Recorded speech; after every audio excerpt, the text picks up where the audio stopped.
Hello and welcome aboard to this episode of the We Are Reading One Piece podcast. This is a podcast dedicated to following the entire story of One Piece from beginning to end as we focus on one volume each episode. We keep the discussion spoiler-free for new fans of the series, so this is the perfect place to follow along whether you're new to the series or just want to revisit the world of One Piece with us. This week we will be covering Volume 17, Hiriluk's Cherry Blossoms, which covers chapters 146 through 155. My name is Joel, and I'll be your host. And joining me today, we have Sean. Hey, this is Sean. And we have Evan. Hello, Evan here. All right, so we're back from a little hiatus, but we're back with the good one. We're going to be finishing up the Drum Kingdom arc. So I, for one, am excited to get into this. I'm sure you guys are as well. Ready to eat it up. Oh, yeah. Pun intended. Okay, so let's just start off with a quick recap from last volume. Luffy, Sanji, and Nami were sent back down the mountain after the Loppins caused an avalanche that also covered Bighorn.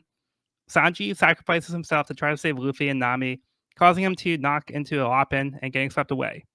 Luffy was able to catch Sanji, who is now also unconscious. Zoro reunited with Vivi and Usopp before having a skirmish with Wapple's men. Suspecting that Luffy had caused the avalanche, Wapple decided to go after Luffy and take back his castle. As Luffy ascends the mountain once again, he helps a buried Loppin out from the snow. Wapple catches up to Luffy, who can't fight back as he tries to protect his unconscious crew members. Fortunately, the Loppins decide to defend Luffy and allow him to get away. He reaches the base of the tall peak where the castle is and makes the grueling climb. At the top, he passes out and is brought into the castle by a creature. Kureha has treated the Straw Hat members and explains that Nami's fever would have killed her if she went untreated for just 2 more days. Luffy and Sanji begin chasing around Chopper, a blue-nosed reindeer that ate the human fruit and has become Dr. Kureha's assistant. As things seem to be calming down, Wapple makes his arrival at the castle. Luffy begins to attack him as we get flashbacks showing how Chopper was rejected by his fellow reindeer and other humans for being different. After being injured, a man named Dr. Hiriluk treated Chopper and took him in. The two formed a bond where Hiriluk bestowed Chopper with knowledge about the greatness of pirates. However, their time together was short-lived as Dr. Hiriluk was dying. Without much time to live, Chopper tried to find a way to heal Hiriluk. Mistaking the symbol of poison as one for a pirate flag, Chopper made a mushroom soup that was lethal for Dr. Hiriluk. Knowing his time was short, he ate the soup and encouraged Chopper to become a doctor. Hearing of a crisis that all of the other doctors in the country were sick, Hiriluk was summoned to Drum Castle. It turned out to be a trap set by Wapple in order to execute Hiriluk. Relieved there was no actual emergency, Hiriluk blew himself up so Chopper would not have the guilt of killing his only friend. Back in the present, Luffy lands a gum bullet on Wapple. Whew, that was a mouthful. Pun intended again. Mouthful of umidaki mushroom soup. Oh boy. Yeah, so there was a lot that happened in the last chapter. Mostly the flashback for Chopper. But let's get right into the next chapter with the cover story, Django's Dance Paradise Volume 16, Lord of the Dance. Django has won the dance contest, with Lieutenant Fullbody coming in second. I did not expect to see Fullbody again when I first saw this. But... Yeah. All right. But we did expect Django to win. We did, absolutely. I mean, there's no way. There's no way. Come on. Unless he hypnotized the judge. Yeah. Oh, I guess some foul play there. Maybe. I don't know. I mean, he's got some moves. He's got some moves. I think he's legit. Everyone's bawling on stage. Okay. Chapter 146, A Battle to Defend the Kingdom. Luffy once again sends Wapple flying, but Chess and Kuromarimo are able to catch him before going over the cliff. Luffy taunts them, not caring that Wapple is a king. Wapple is now furious, but Luffy was cold, so he ran inside to get a coat. Chopper asks Sanji about Luffy's ability to stretch, explaining that he's a rubber man, which essentially makes him a monster. Not wanting Wapple and his men to take the castle back over and to protect Hiriluk's flag, Chopper transforms into his human form, causing them to recognize Chopper as the monster who showed up when Hiriluk died. Kuromarimo launches a static clinging hairball at Kureha. Sanji valiantly blocks it with his leg, not realizing it would stick to him. As the fight ensues, Wapol tries to eat Chopper. Luffy returns with his coat just in time to save Chopper as Sanji launches Luffy with a kick. Luffy collides into Wapol's stomach, causing him to spit Chopper out. Wapol gets knocked into Robson, who stops Wapol from being sent off the cliff. Robson wasn't so lucky. Wapol's even angrier and is ready to resort to the Munch Munch factory. Oh God. Robson should have let him go. He took one for the team. Poor Robson. He deserved better. Poor Robson. Yeah, so thoughts on this one? I appreciate how often Wapol gets punched in this one. Right? That's nice. Couldn't have happened to a better guy. Couldn't happen to a better target, yeah. And I also sympathize with Sanji's static issue there, because not so much sticking to me, but God, when every day at Target, when I'm picking up stuff, it's just static shock, like, oh God damn it, it's exhausting. So yeah, I empathize. Yeah, that was a funny scene. And Chopper tries to help out and just gets it worse. the hairball stuck in him too, and they're like, yeah, Sanji, being chivalrous over here, trying to jump in and save the lady. Kureha just kind of stands there and lets Sanji take it. And then she kind of just like laughs at him. So I think it's kind of funny, the interaction here. yeah. Meanwhile, Luffy like casually goes to grab a jacket because he's a little chilly. He just realizes he's cold now. Yeah. Yeah, he also has that moment Classic. earlier too, where Oh. he's not catching on that Wapol's a king. He just thinks he's a pirate captain. Yeah, so he says, a king? Who cares? You guys stink. And then like a few like panels later, he's like, wait, hold on. Do you say he was a king? He's just like realizing it now.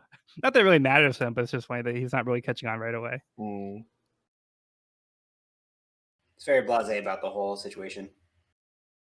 But he's very excited that he can go all out now, because now that Nami's safe inside, he can fight for real Yeah, instead he of just doesn't have trying to to play just run defense. anymore. Yeah. Yeah. I love Waffle's exaggerated mouth and like the first page, or what is this when he gets up again? Or yes, like you like I'll never get tired of that visual of just his tongue. His tongue is just a boulder.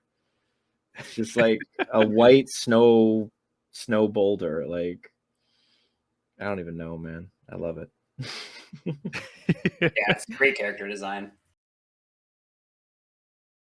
And we find out that his hair is purple, which I didn't realize. You see it on the cover. Okay. Yeah. He's got purple hair. Yeah, those are the kinds of things like you don't realize until like you see like the covers sometimes. Yep. Like totally. like Nojiko's hair is blue, that kind of thing. Mhm. Which still weirds me out to this day. But all right. And Chopper's hat is red, which I think Yeah, we've it's got like, that before. like a That I- red, pink. Yeah. And his nose is blue. And his nose is blue. Yeah. That Which was you- explained yeah. very clearly many times and will be stated again. Yeah. I like the interaction with Sanji and Chopper. Yeah. How Sanji calls Luffy a monster too, to kind of show he's not really alone. So like, Chopper's used to being like a monster and having that be like a negative connotation. So now somebody else comes along too that's a little different, and you can kind of like Sanji's trying to kind of show that they're more alike than Very than it seems different. at first. Yeah. Mhm. But I think we all know the real monster is Wapol. Pretty much. Yeah. Yeah. He has 0 redeeming qualities. Yeah. Robson was his only redeeming quality, and Robson's gone now. And now Robson's gone. Like it went down by a factor of 100. Yep. Not good. So I like when Luffy goes in, he's trying to find the jacket, and then Nami says that he can take his, but he's like, but it doesn't look cool. It's better than yours. It's like, okay, well, as long as it's warm. Yeah. So Sanji has something to say about that. Yeah. And we get some nice teamwork here. We get some chopper fighting. Enjoy it while it lasts. Yeah. I'm sorry. We'll get there. Yeah, like you talked about, Sanji notices that Luffy's wearing Nami's jacket. He gets angry about that. Take it off. Yeah. I don't know. There's not too much really in this chapter. A lot of it is kind of like fighting. There's some like fun moments, but not too much to really talk about. It's a good fight. Good intro to the continuing fight. Yeah. Yeah, it's cool seeing the combo attack with Sanji and Luffy there working together. Yeah, we haven't really seen them do too much together. Yeah, that was cool. Sanji called it out too. That close up of Luffy's Yeah. fingers on Sanji's leg or whatever is kind of a weird. It's an interesting visual. It almost looks AI artish. Just like fingers in random places. Yeah. Yeah. I just noticed that like in one panel you can see Wapol eating Chopper and he has like the human feet. And then the next panel, Yep. Chopper transformed into the reindeer. He has like the little reindeer feet sticking out now. Yeah. You guys have any other thoughts on this one? Good times. That's my main thought. Love seeing Waffle getting punched. Sad to see Robson go. Yeah. R.I.P. Yeah, he was a true MVP. He was. Okay, let's move on to chapter 147, Frauds. Over at Bighorn Village, the 20 doctors offered to help save Dalton. As the villagers question whether or not they can trust them, the doctors assert that they were forced to do the king's bidding, but they never gave up hope thanks to the words of a certain quack doctor. Back at the castle, Wapol is recovering from that last hit. He says that the random assortment of objects that he ate earlier became part of his body as he mutates into a house. To everyone else's surprise, he suddenly eats Kuromarumo in chess.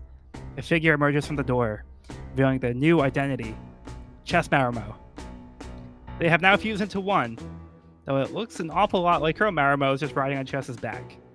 Luffy is amazed. Sanji, not so much. Wapol decrees that Hiriluk's flag must come down from the castle and shoots a cannonball at it. Back at the village, Vivi is worried about Nami and the others after the avalanche. She suggests that they should go up to the mountain to help. Usopp says that he has faith in his friends. There's nothing to worry about, but Zoro calls him out for just being scared. Dalton is now awake and ready to fight. It's now or never. Usopp finds his courage and offers to carry Dalton up the mountain. Over at the castle, the flag begins to fall to Chopper's shock. Chopper becomes angry and starts to attack Wapol, but holds back because his mentor had tried to save him in the past. Chopper offers not to hurt him if he just leaves. Wapol responds by blasting Chopper with his cannons. Luffy has managed to climb to the top of the tower and has retied the flag back to the pole using one of the sleeves of Nami's jacket. He shouts down to Wapol, calling him a fraud for pretending to be a pirate. Wapol doesn't even understand the meaning of this flag.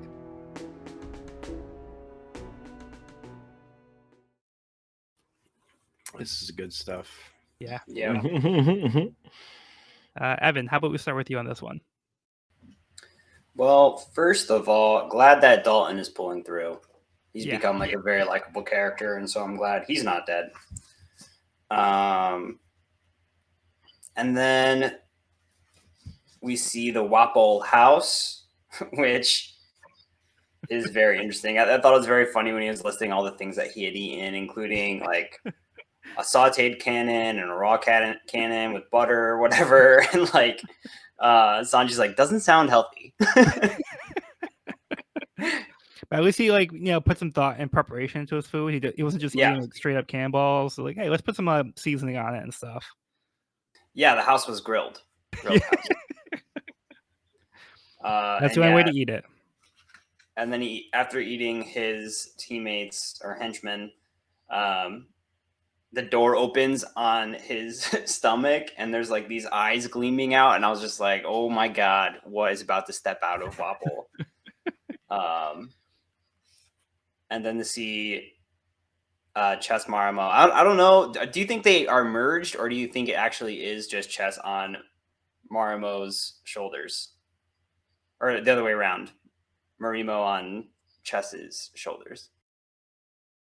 I think they're probably just on top of each other because I don't think they're permanently fused. I don't know if Wapol has a way to like defuse something if he had him come out that way.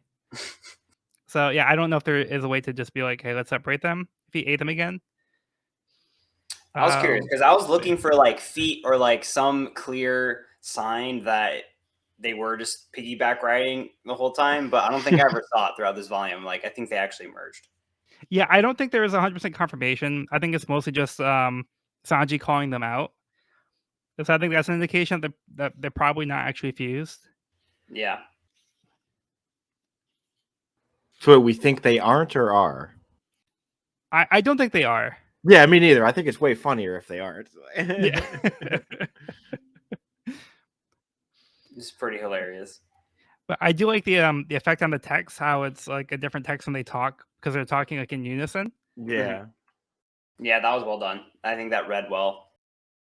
And that, what'd you think of like this moment with Wapol attacking the flag?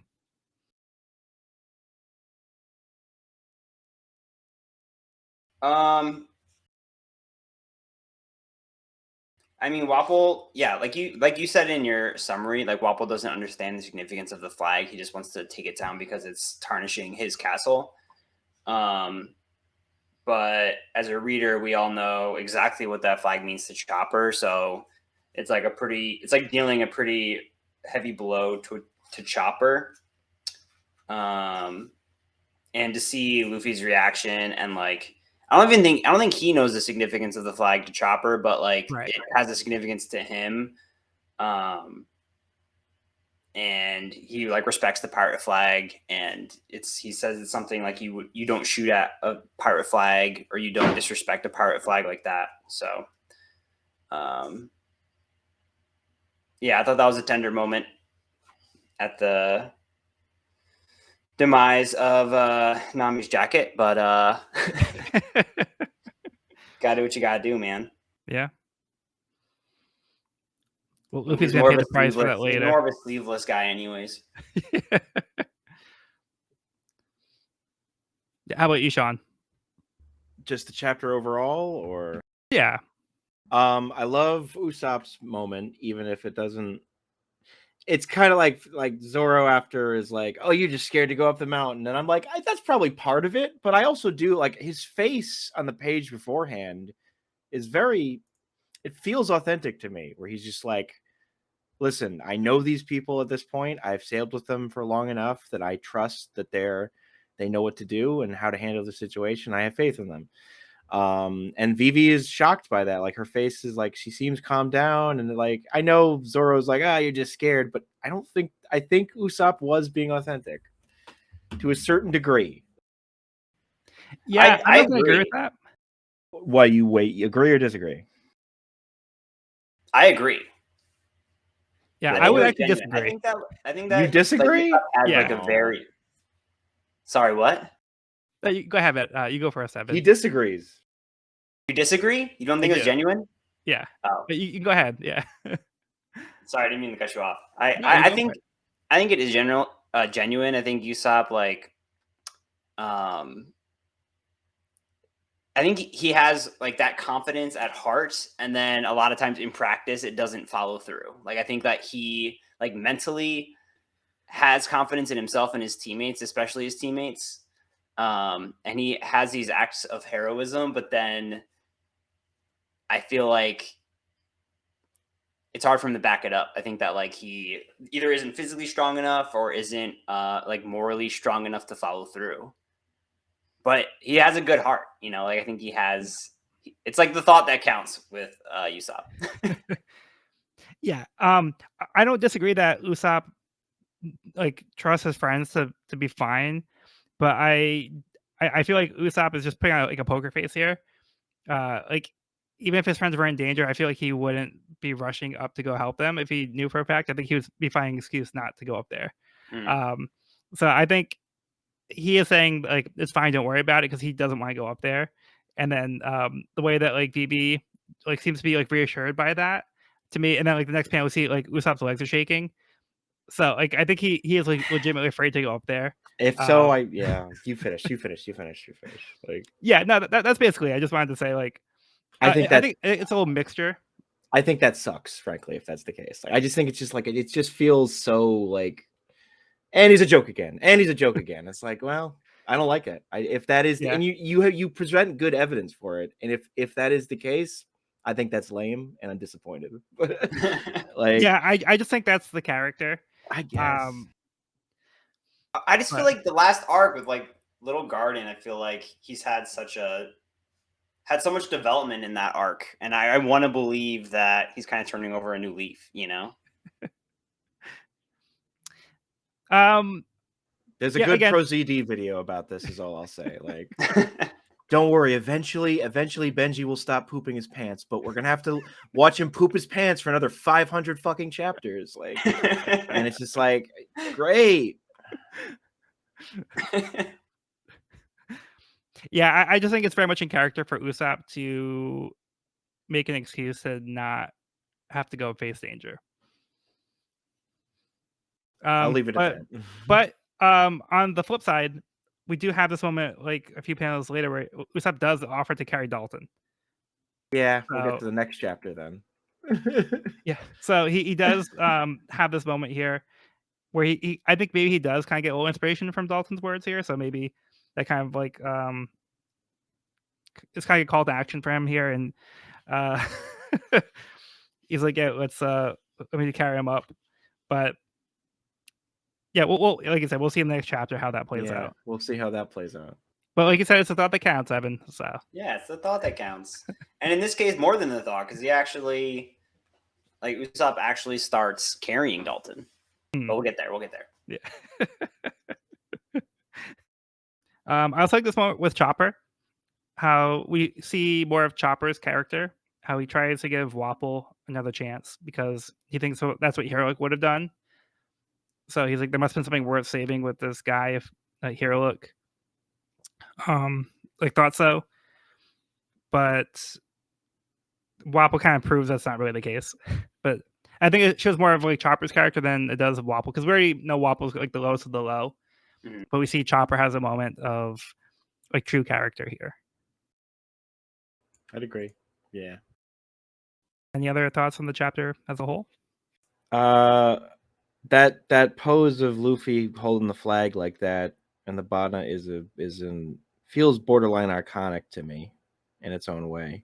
It's not. I feel like it doesn't get brought up a ton, but let's just say I don't want to spoil things for Evan, but this flag moment, and it's what, like, I don't know, maybe I'm extrapolating, but I don't think so. It's just this flag moment factors in my mind to another thing that happens later down the line involving a flag. Okay. But to me, it's like, what if? Okay, I can't say anything more, but that flag moment generally gets shown more for good reason than this flag moment. But we'll get there. Are you talking about this volume? No. Because I think there's a moment later in this volume, a flag moment that is even more iconic than.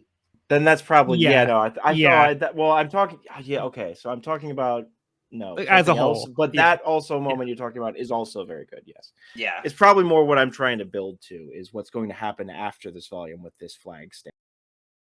But actually, next chapter I think we'll get into like the moment where it feels iconic to me. So I think that's a good segue to get into. I'm gonna be blunt. I forgot that this chapter ended here, and I thought that moment happened to the next 2 pages. No, it happens to the next chapter. So take back everything I said. like you said, it's like no, you're right though. That moment, but yeah, I'm right. I've jumped the gun a little bit. Yeah, it's the same moment, really. Yeah, same moment. But that's a perfect segue into the next part of the cover story. Django's Dance Paradise Volume 17, the post-battle celebration. Django and Full Body celebrate over some drinks. I did not see this bromance going, but all right. A Navy man and a pirate man getting together, having a good time. Not even knowing.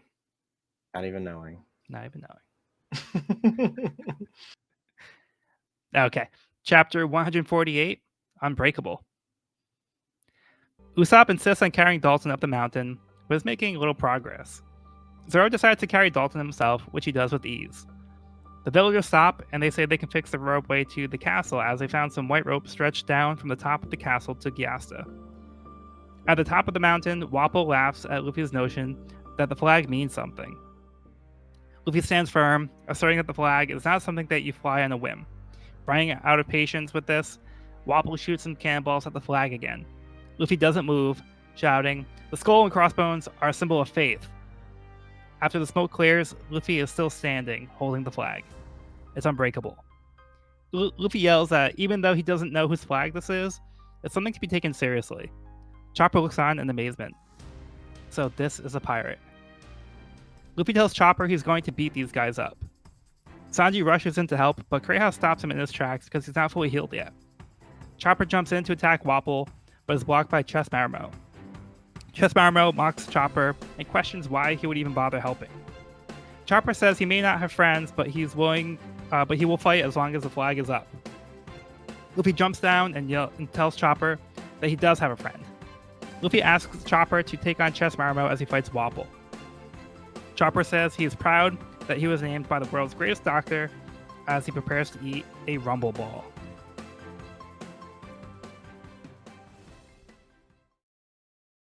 Okay, here's the moment. Yay. Here's the moment. Yeah, but this is the one that we all know what you meant. Like when you see it, you just know. Like this is like one of those moments that feels like an all-time moment of the series. And like I said, it's iconic imagery. Yeah. I feel so silly for forgetting that it was this chapter and not like 3 pages after that last. But okay. But yeah, no, particularly, I mean, the image of Luffy burning like above the panel above looks like it's from a completely different manga. That looks like a Berserk panel to me. It really does. Like, yeah, especially because like a lot of this volume, and actually the last volume too, a lot of it has been like because of all the snow. There's a lot of white, so we've had like a lot of like blank backgrounds and stuff, and now like there's like very heavy shading over here. Most because he's kind of like all burnt from like the cannonball fire and like the gunpowder, and he's kind of like still smoking. But like the way that Luffy just kind of stands there, and like he's saying the flag is unbreakable because he's holding it up, and he's not willing to move and back down. So he doesn't even have to know, like he said, doesn't know whose flag this is, but to him that doesn't matter. So it's just about like what it means to be a pirate, and as a whole, that's why the flag is important. And so that's why he really respects us. And Chopper is also respecting Luffy for his like his willingness to like stand firm in his beliefs. powerful imagery, powerful words, and powerful body to withstand a cannonball. Like I know he's a rubber man, but like he just tanks that shit. Yeah. I mean, he could have gone flying off, but he's still standing right where he was. He didn't move an inch. Yeah. He took it on full force. He didn't deflect it or anything. Like, yeah. Just took the full cannonball fire. Yeah, no gum balloon here. Nope. And then like everybody else is impressed too. Even like his enemies are impressed that like he's like still standing. Like, they think it's like impossible. Like Wapol's angry. Then this just kind of like Luffy doubles down here on his beliefs, and he kind of like rallies Chopper here too. So he's like, "I'm gonna carve with these guys. What are you gonna do?" And then he's kind of getting Chopper involved and having hyping him up. Fight. Yeah. he's being Chopper's hype man right now almost. Yeah. Yeah, no, that's an awesome moment. And I think Luffy in the past has usually given allies an opportunity to extract their own revenge or like to make their own move or have their moment. And like he usually doesn't interfere in other people's fights. And so this like shout out for Chopper, I think is kind of a cool moment. And on character for Luffy to like give him his opportunity to extract his revenge. Yeah. Yeah, and Luffy is also like, to him, this is also a fight for him because this is him defending his beliefs as well. So that's why Luffy is also getting involved, because it means more than just like the history of this kingdom. That he doesn't care about the history of the kingdom. So right now, like he has like an investment in like what it means to be a pirate, and that's kind of where his priorities are. But he also doesn't want his friends to get hurt. But like he has stakes in this battle now too. Mm. It's personal now. And then he also considers Wapple to be a fraud for pretending to be a pirate. Yeah. So to him, that's also like an egregious like sin to make. I do love Kureha just being like, no, Sanji, I know, I appreciate your passion, but you literally, your back is already shattered. So I'm going to shatter it a bit more, I guess, is her response to that. Doctor's orders. Doctor's orders. Do no harm. Not on Kureha's. She did not take the Hippocratic Oath. Like she's kind of bending it a lot. I think we went over that before, but does she shout this as a move? Like Doctor, stop. Is that her move? I guess it seems pretty. I don't know. Feels like a first draft. Like at least not Dr. Stomp. Like I was gonna say Dr. Stomp. Yeah, that should be way better. I also like that Luffy is telling Chopper that he has a friend. So like Luffy already considers Chopper to be a friend. They just met. Like Chopper's kind of have a hard time like accepting people because he's just so used to the rejection. But Luffy here is asserting that Chopper's not alone, and he's not alone in this fight either. Yeah, that's such a powerful moment. You can tell the impact that has on Chopper. Yeah. It is. God, I'm just pointing out the obvious almost, I feel like. But perhaps Luffy's greatest power is to inspire others. Like, yeah, okay, shocker, Sean. He's the captain. It's kind of his deal, yeah. But it is. It's true, though. No, it's true. It's true. Very true. Like, it goes beyond just being like the captain of this crew because, we see him before he even formed the crew. He was making these friends, and like, that's why these people have joined him. So he does have that power, and we see that like, in the Greater Skill too. So it's not just because like he has friends in the crew. It's just him as a person. I think that's just one of his greatest qualities. Agreed. I also love this panel where after Luffy lands, after he shouts, "I'm your friend," and we see like he's kind of covered like in shading, but you can just see like his big smile on his face. Mm-hmm. Like, he's just having like a good time. Classic Luffy. Classic Luffy. Yeah, and we're about to see Chopper get into a fight for real. He stands there and declares that his name is Tony Chopper. He was given his name by the world's greatest doctor. So,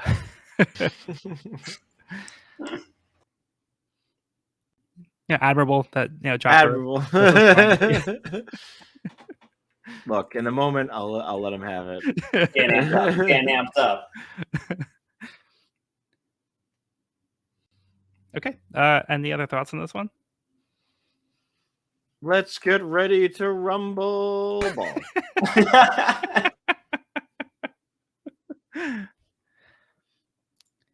Okay, let's go on to the next part of the cover story. Django's Dance Paradise, Volume 18. The pirate Django's clothes are discovered. Full-body subordinates report that they found Django's clothes. Uh-oh, he's got to be around here somewhere. Where could he be? Oh boy, this is getting weirder by the page. Yeah, I guess that the cover up on his chin, I guess is a better disguise than we initially thought. I guess so. Apparently. It's really doing the job, I guess. Okay. Chapter 149, Rumble. Chopper explains the Rumble Ball will last for 3 minutes, which will be all the time he needs to win the fight. Having now consumed the Rumble Ball, Chopper is able to use new forms of his Zoan fruit. He introduces a new form as he transforms into his jump point, allowing him to jump high into the air. As Chess Marmo tries to swing a hammer at Chopper, he transforms into his guard point, as he puffs up his fur, protecting him from the hit. Chess Marmo is thrown off as he says Zoan should only have 3 different forms.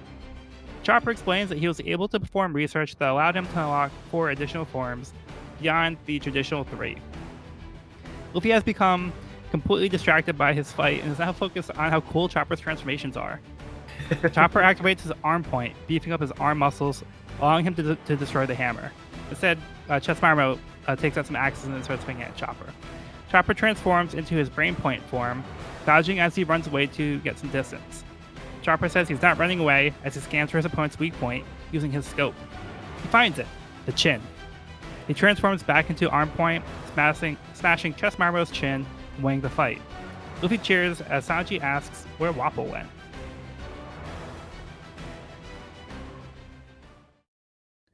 Okay. Evan, I want to get your thoughts on this one because this is your first time seeing Chopper's different forms. Yeah, this was a really cool chapter. The Rumble Ball, medicine or steroids, I don't know. Maybe both.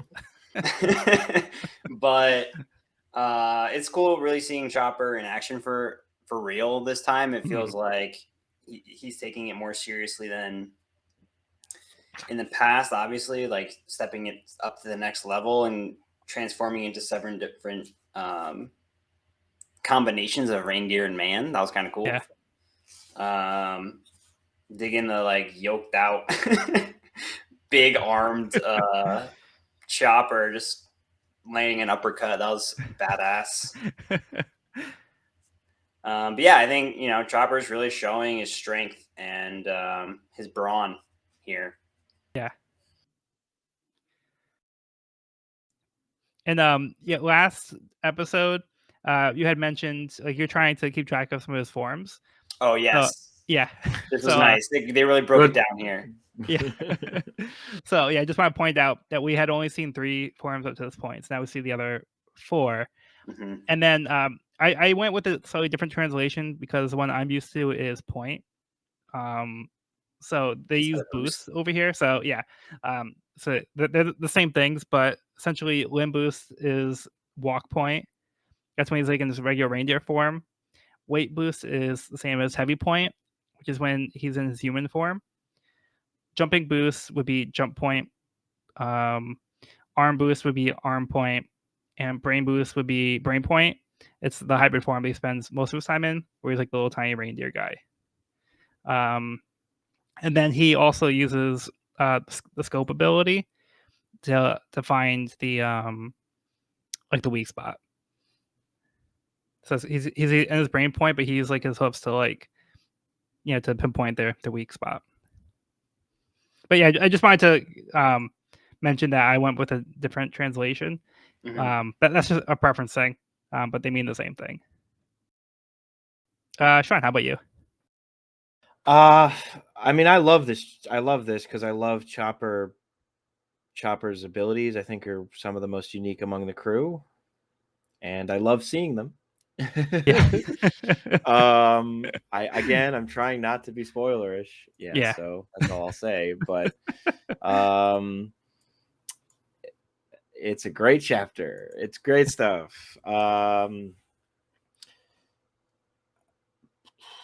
do have a soft spot for Quattro Hammer, which is just we'll pull out a bunch of hammers. We've got transformations too. That's like the same as like you know, going past the limits of the devil fruit. That's like the same exact thing. Exact same thing. Took them just as much time to research. They were just sitting around one day and were like, 2 hammers. Like at the 3 chalkboard. hammers. Another 6 hours. Another 6 hours go by, and like one of them just like, what if we had one more hammer? Can we do that? Can we do that? Zoro, if Zoro's here, he'd be like, I never thought of that. That's why he doesn't do 4 sword style, because he didn't witness this moment. Yeah. Could have been a game changer. Yeah. I mean, well, I did show Evan 4 sword style once in the Discord we have. Yeah. That's right. Yeah, you can't unsee that. Can't unsee that. But yeah, I mean, I too love seeing like these different forms. I'm kind of like a sucker for this kind of thing, with like different forms and like having like these like certain names, techniques go along with them. I think this is just like really fun, like as a concept.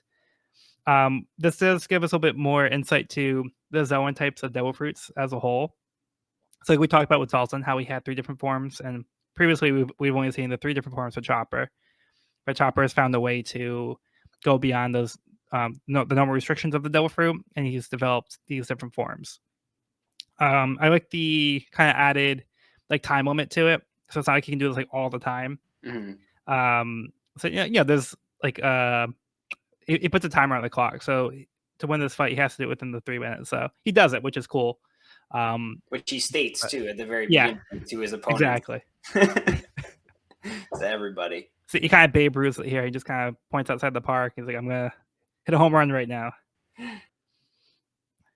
And he does that. The rose or the cloven rose, that like finishing move. Yeah. The imagery is so cool. On that page, when he lands the uppercut, and then it kind of does a panel zoom out with like silhouettes. I don't know if you're looking at it. It's on. Oh yeah, Really that was cool. Yeah, shot. Kind of does like a zoomed out silhouette shot of Chess Morimo just getting laid out. Yeah, you can see all the axes falling. Yeah, important detail there. Very important. Yep. He's lost will to fight. I love Chopper putting his hat back on and saying 3 minutes. It's like the most classic, like just. It's like James Bond after he like takes down 5 thugs and adjusts his arm cuffs. Like, yeah. Okay, Chopper, we see what you're playing with here. You're putting it down on the table. I get it. And then Luffy has the absolute right reaction here. What is the line that one of them says? Like, or like Sanji says, like he's just seen like too many transformations. He can't take it. Yeah, the idea of 7 transformations was too much for him. He's delirious. Yeah. I love that. It's so good. He's literally starstruck. Like his eyes are glazed over. So cool. Yeah, and there's a lot of cool panels too, like seeing those hammers getting smashed by Chopper. They're just getting shattered. That's pretty cool. Yep. All those hours of planning gone to ruin. And honestly, I love the guard point where he's just like the big poof ball. That is so cute. It's pretty great. Yeah. Yeah, I'm very excited to see more Chopper battles in the future. Such a cool power. And he seems to transform so quickly from like one form to another. Yeah. Yeah, we saw like in the previous chapter where he transformed in Wapple's mouth. So he does it very effortlessly. And like we see him like dodge attacks by like shrinking down and stuff. So very cool. Yeah, he uses his different heights as his advantage. And so you mentioned Zoan, and Zoan is just a definer for like a transformation fruit. Yeah, so like an animal form thing. Yeah, so basically the Zoan fruits are animal types. We haven't been introduced to what the other types of devil fruits are called yet. They haven't really gone into too much detail, but he just says here, Chess Marmo is like, you're just a stupid Zoan. He basically means like you're a Zoan user. Like your devil fruit is a Zoan type.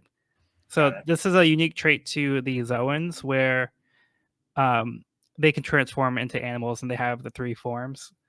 So there's typically going to be like most people are going to be humans that eat the fruits. So Chopper is like kind of a different case where a non-human ate the fruit. So he happens to have the human fruit. So so it basically allows the animal to be a human, but then there's like the in between stages. So, but normally it'd be the other way around. So human would transform into an animal. Right. So we've seen that with the bison fruit, the ox fruit bison model. Yeah, that's what it was, right? Ox fruit, yeah. Cool. But stuff. we'll get more details about other devil fruits in the future. Oh yeah. But yeah, so far we haven't actually been introduced to what those are. Yeah, I just know they mentioned Zoan a bunch in this volume. That term. Yeah, and the last time I think they use a confusing word by saying family, because I know Yeah, you that can was pick up on the confusing. family. Yeah, so they just meant it's kind of like it's like a type, so Cool. not so much like any other relations, just that they're from the same class of devil fruit. Cool. Okay, any other thoughts on this one?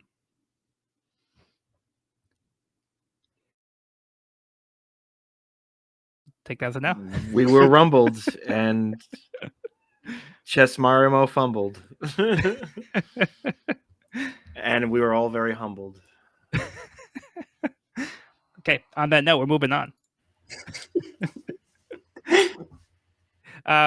So they actually changed the name of the cover story here for some reason. They've done this in the past where that's been inconsistent with the cover stories for some reason.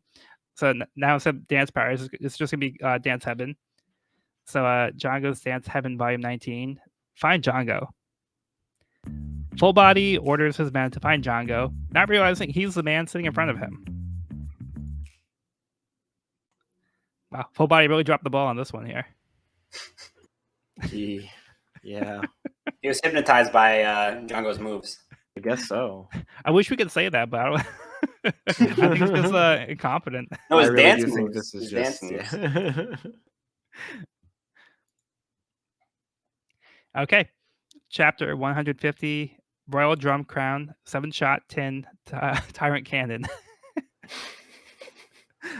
I think this might be the longest title we've had so far. Definitely.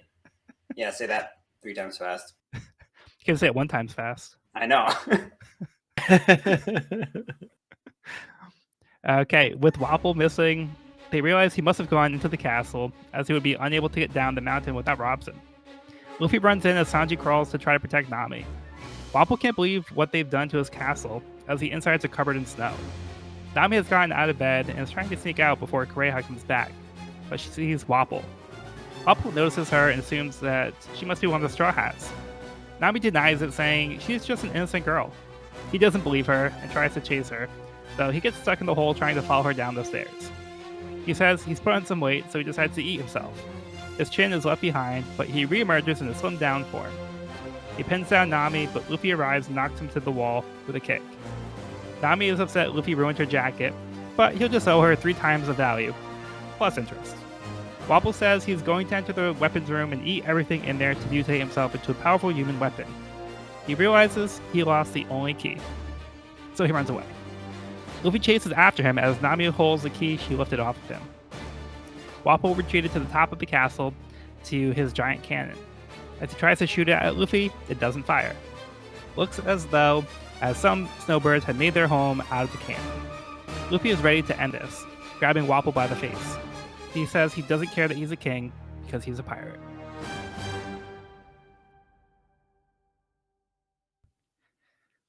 Okay, thoughts on this one? Sorry, I forgot I turned the mic off. I wish I could lose weight by just eating myself, is what I said. Though also that is so cataclysmically horrifying that you know what, it's for the best. Yeah, that's got to be traumatizing for Nami watching yeah. somebody eat themselves in front of her. That's scary stuff. But I absolutely do love Nami's just immediately like her. First off, we rarely get, I feel like, such a wide open comical Nami mouth as she does when Wapple starts chasing her like that. That's pretty great. That's a good point. I love the little image of Wapple just like climbing up the pillar like that. It's really good. Yeah, overall, this is just a pretty wackadoodle chapter. Even amongst a series of wackadoodle chapters, this one's up there. Yeah. Yeah, to your point, I think Nami has just some generally great like faces and reactions in this chapter. Yeah. Especially all her interaction with Luffy, where she just gets like very, very creepy, then back to, oh, everything's fine, then back to, I'm gonna make some money off of him. Like it's really one after the other. Rapid fire. Yeah. Yeah. I mean, Luffy saves her. Wapol has her pinned.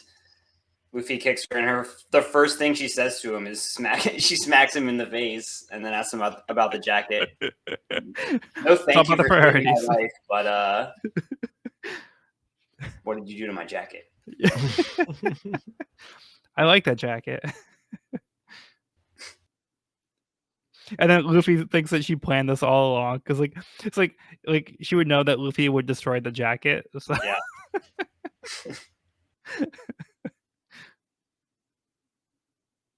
It's a long-term plan come to fruition, I guess.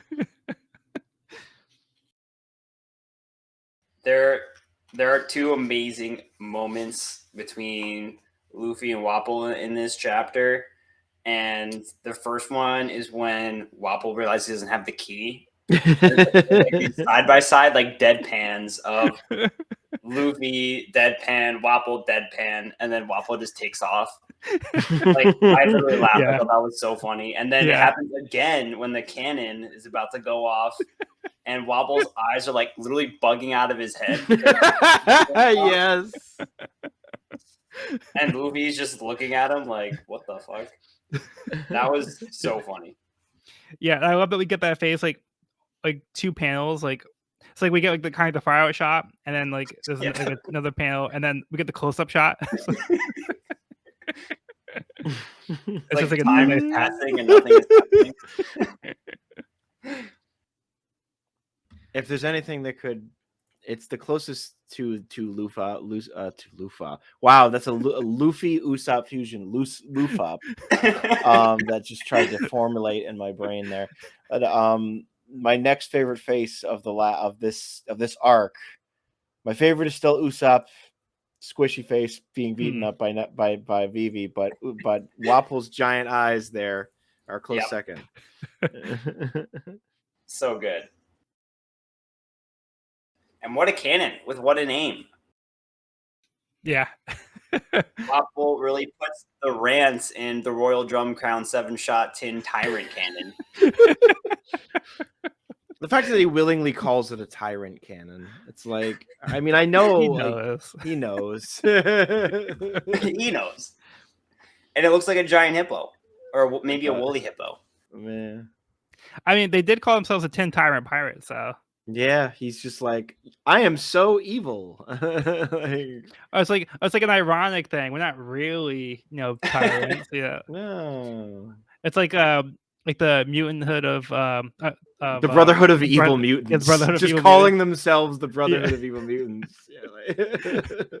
So like they're not even like trying to like disguise it. Like I it's just been called the Brotherhood of Mutants for like the last like 20 years, I think, because they're like, wait a second, what are we doing here? Like it's like to be like, wait, oh yeah, that's right. They say evil. Like just gonna wipe that one off there. That never happened. But like Nami taking the key, also good move. She doesn't even know what it's for. Classic. But well, she hoped it was for kudos. treasure. Yeah, exactly. So even when she's being attacked, that's what she had like her mind on. Excellent. Also, the end of this chapter with Chopper kind of being dazed by the fact that Luffy considered him a friend, and that kind of just like sinking in. Like that was a pretty heartfelt moment, I thought. Yeah, it's just kind of thrown in here because like there's like the action scenes going on. Yep. But then we do get that kind of thrown back in here before the end of the chapter where like Luffy's like mid-sentence, so but it's kind of being intertwined here to kind of show like I guess it's kind of showing at this moment where like it's showing Luffy as like a character and like what makes him endearing and like what Chopper's kind of like what Chopper likes about Luffy. Yeah, you kind of see this moment kind of playing out around this, and Crayha's kind of like Crayha's noticing too that Chopper is like having a little moment here where he made a friend, so she has like a little smile. So I like this little sequence here. Me too. That's a good one. Yeah. And then just like the very last panel where like, Luffy's crushing Wapol's face and his eyes bulging out again. It never stops being funny. Yeah. Yeah, and I like this little speech where Luffy says, "I don't care you're a king. I don't care if you're a king or not. There are things that matter more than power, because I'm a pirate." So like Luffy doesn't care about like his status. Like yeah, Wapple's like, "How dare you mock me? I'm the king of the Drum Kingdom. I'm your ruler." He's not actually like Luffy's king or anything, but yeah, just like the sheer like disrespect that Luffy has for that title, because it doesn't mean anything to him, because you know because of who Wapple is as a person, Luffy doesn't respect him. So Luffy respects other things about people. So like he respects, pirates as like a concept. No, not all pirates, but as a concept, like what it means to be like a real pirate in his mind. So to him, that's what makes a great person. Mm. Which is interesting now to think about it, like when you say it like that, because Luffy wants to be the greatest pirate, the king of all pirates, but we haven't really gotten like what Luffy thinks is a good pirate. Like obviously he looks up to Shanks, and that's kind of his like role model of what a good pirate is. Right. But he has like really like no desire to like hunt for treasure or gain power other than being like the king of pirates, which I guess obviously comes with its own power. But like, I don't know. I feel like we haven't gotten too much detail on like what that means to Luffy. Yeah, and we'll get more of that as the series goes on. Like I think it'll be more defined. Mm-hmm. So kind of right now, like you said, it's kind of a big concept because we've only mostly seen like bad pirates. Yeah, that's true. With the exception of Shanks. But I think Shanks is a good role model because that gives us like a indication just from like the little snippets that we've seen of him. We haven't really seen him do much as a pirate. We just saw him kind of hanging out in this town. Right. So I mean, we're assuming that he's like a good kind of pirate from how Luffy is as a person, and right. what Luffy respects as like from being a pirate. Yeah, we haven't really seen too much of any other good pirates outside of Luffy's crew. So that's a good point. I think it's interesting that you mentioned that. I mean, he's been really focused on building his crew, and that's kind of I feel like been his main goal is just like finding good people to join his crew. Right. And that's kind of been his main focus of late, seemingly. Yeah, he's doing a good job, in my opinion. Yeah, agreed. And you make a good point because, like I said, he's finding people that are, like he considers to be good people. So they're worthy of joining his crew if they have like a certain kind of quality of people. So yeah, and not like he was inviting like Buggy or Kuro to join his crew. Like those are people that he hated because they didn't have the same idea of what it meant to be a pirate. Right. And to that note, like he's not even looking for good pirates. He found, his first crewmate was a pirate hunter. Second was a pirate thief. Like who hated pirates. Kind of antithesis of what a good pirate would be. You know. So yeah, he's finding people that aren't pirates yet. Yeah. It's a weird because it's just you try to how pirates are in this universe, and just you have to accept that like they have to simultaneously be these like paragons of justice when they need to be, and also be this, but also need to be foes. And it can be a little tricky, but we'll find we're gonna run into some more cool groups. But yeah. I mean, I don't find myself like seeking out answers or feeling like unsatisfied in what Oda's given us so far. Right. I mean, it's just the fact that we're having like these discussions where we are taking deep dives and talking about deeper themes and like kind of asking those questions that it would come up. But like I haven't felt like I'm missing something or I need that answer or anything like that. Like I think it's had a good flow and the storytelling has happened naturally and it has had like a good pace to it. Yeah, and I think we're getting a lot of these kinds of ideas without being strictly told what they are. So we're seeing from like Luffy's actions and the kind of people on his crew, like we're able to kind of infer a lot of that. But I think we do get more kind of like direct answers to the questions that you're asking, or the the points that you're making. But like you said, it's not like a point where it's like it feels like it's really like super unclear what kind of person like Luffy is, and what he thinks is a good pirate. Like we see from how he interacts and what he like how he, like when he fights people, like the fights he picks, like those are the kinds of things that we can kind of tell what Luffy sees as a good pirate by the people he's saying aren't good pirates and the people that like he's beating up because they're not good pirates. So Totally. Yeah. Okay. Ready to move on? Ready. Okay. Django's Dance Heaven, Volume 20. The attack of Captain Eureka's Tulip Pirates. The Tulip Pirates have landed on Mirrorball Island and are here to raid the town. When I want to mess with these guys. An intimidating bunch. I mean, honestly, the main, I assume the captain, Captain Eureka right there. He's a weird looking dude. Like, those aren't his ears, I realize now. Those are like part of his hair as well, I guess. It's not clear. Sure. They all seem to have like flowers on their head. Yeah. But I don't know if they're growing from their heads. Like it looks like Eureka has like it does look like that's his hair, the black part. Then I don't know what the leaves are on the side. Is it also hair? Like is it like white hair? Yeah. I mean, he's got like sideburns over there too. I don't know. There's a lot of mystery. Got a lot of questions.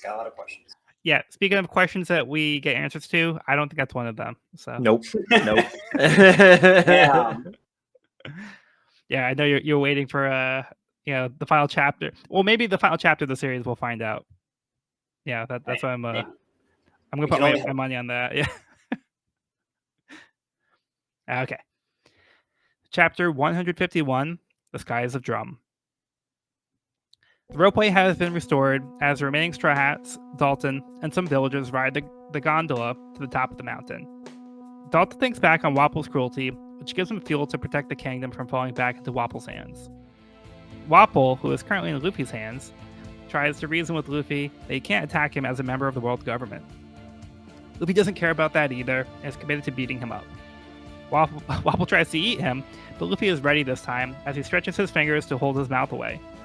What Luffy wasn't ready for is a can that appears out of Wapple's mouth and shoots him.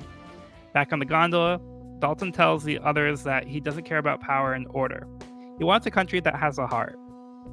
He reveals some explosives and tells the others to take cover when they get to the top. After blasting a hole in the wall, Wapple thinks he finished Luffy off, but Luffy was more prepared than he thought. Luffy had dodged and come up behind Wapple. He wraps around Wapple and then sends him shooting through the tip of the tower, where he gets stuck, right next to the flag. The others notice that something is on top of the tower, as Luffy once again sends Wapple flying with a Gum Gum Bazooka.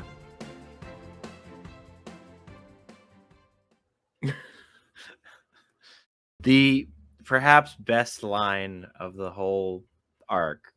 How about Vice King? Trying to cut some deals here. Final offer. How about Vice King? Bam!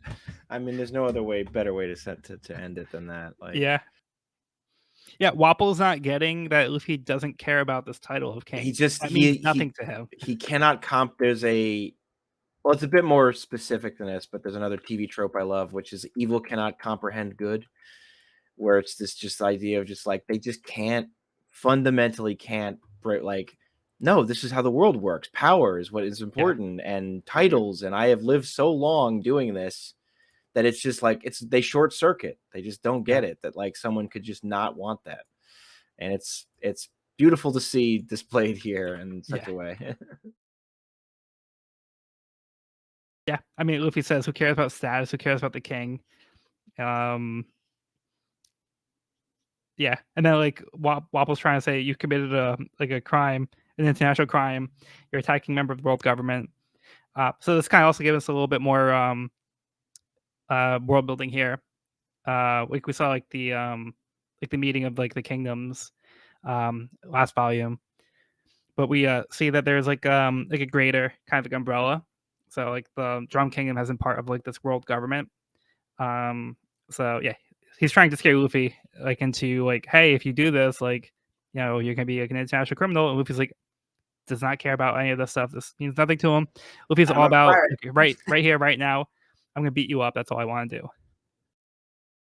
I'm sure the He world had government, lots this globe spanning group is definitely a kind and noble group filled with good and generous people. I'm sure that's going to work out just fine. Like, Well, I mean, on the flip side, Alabasta is also part of the world government. it is. So we did see, that like this, this world's made up of different, kingdoms that have, good people, bad people. So it's not black and white in that sense.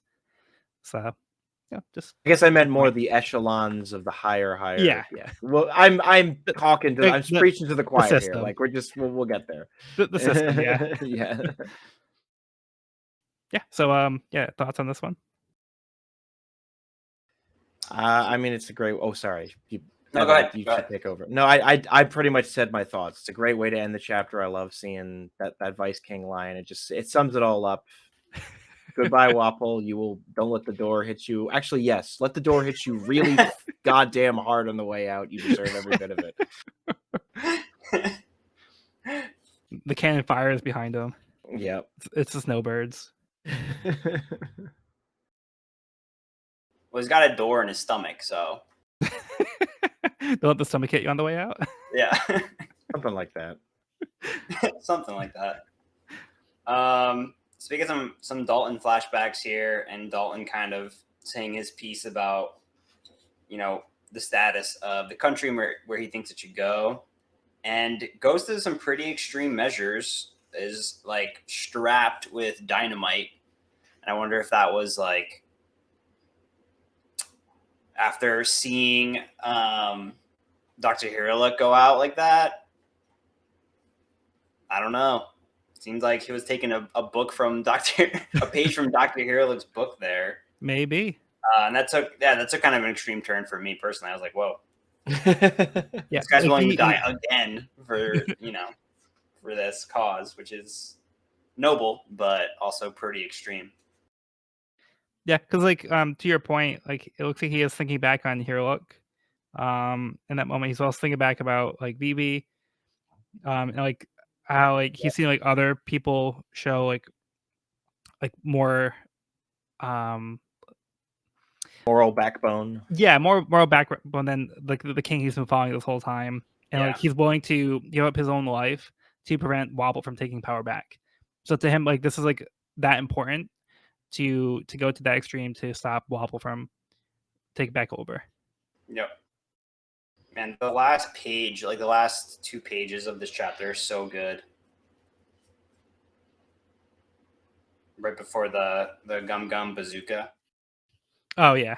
You see like Luffy's face, Wapple's face, and then the aftermath of the bazooka, and like Wapple is literally like a little speck in the distance. Yeah. Such a great like 2-page imagery there. Yeah, for sure. How about Vice King? Oh, and going back to like the previous page, like, I'm seeing just how far back Luffy's hands have been stretching to hit this Gum Gum Bazooka. Oh yeah, it is holy wild. cow! Like he's going like way past like the mountaintop. Like I don't think we've ever seen him stretch this far. I think this is the longest for sure we've seen him stretch so far in the series. It is cartoonish, appropriately enough. Makes you think he didn't have to climb up that. Yeah, you think he could have just after all. Yeah, just like grappling hook his way up, grappling hand, but yeah. But I think maybe the force would knocked Nami off or something. The momentum and the speed of like pulling himself up that hard. I get you, yeah. That's my no prize. Your Marvel no prize. Yeah. Oh man. You ever get a no prize? Were they gone by the time like we were born? I think they still do it like sparingly. Okay. I don't think they send anything out anymore, but I think they like again the letters pages. I think they'll still be like, all right, here's your no prize kind of thing. Nice. Yeah. Any other thoughts on this one? I mean, I'm happy to see this metal munching monster.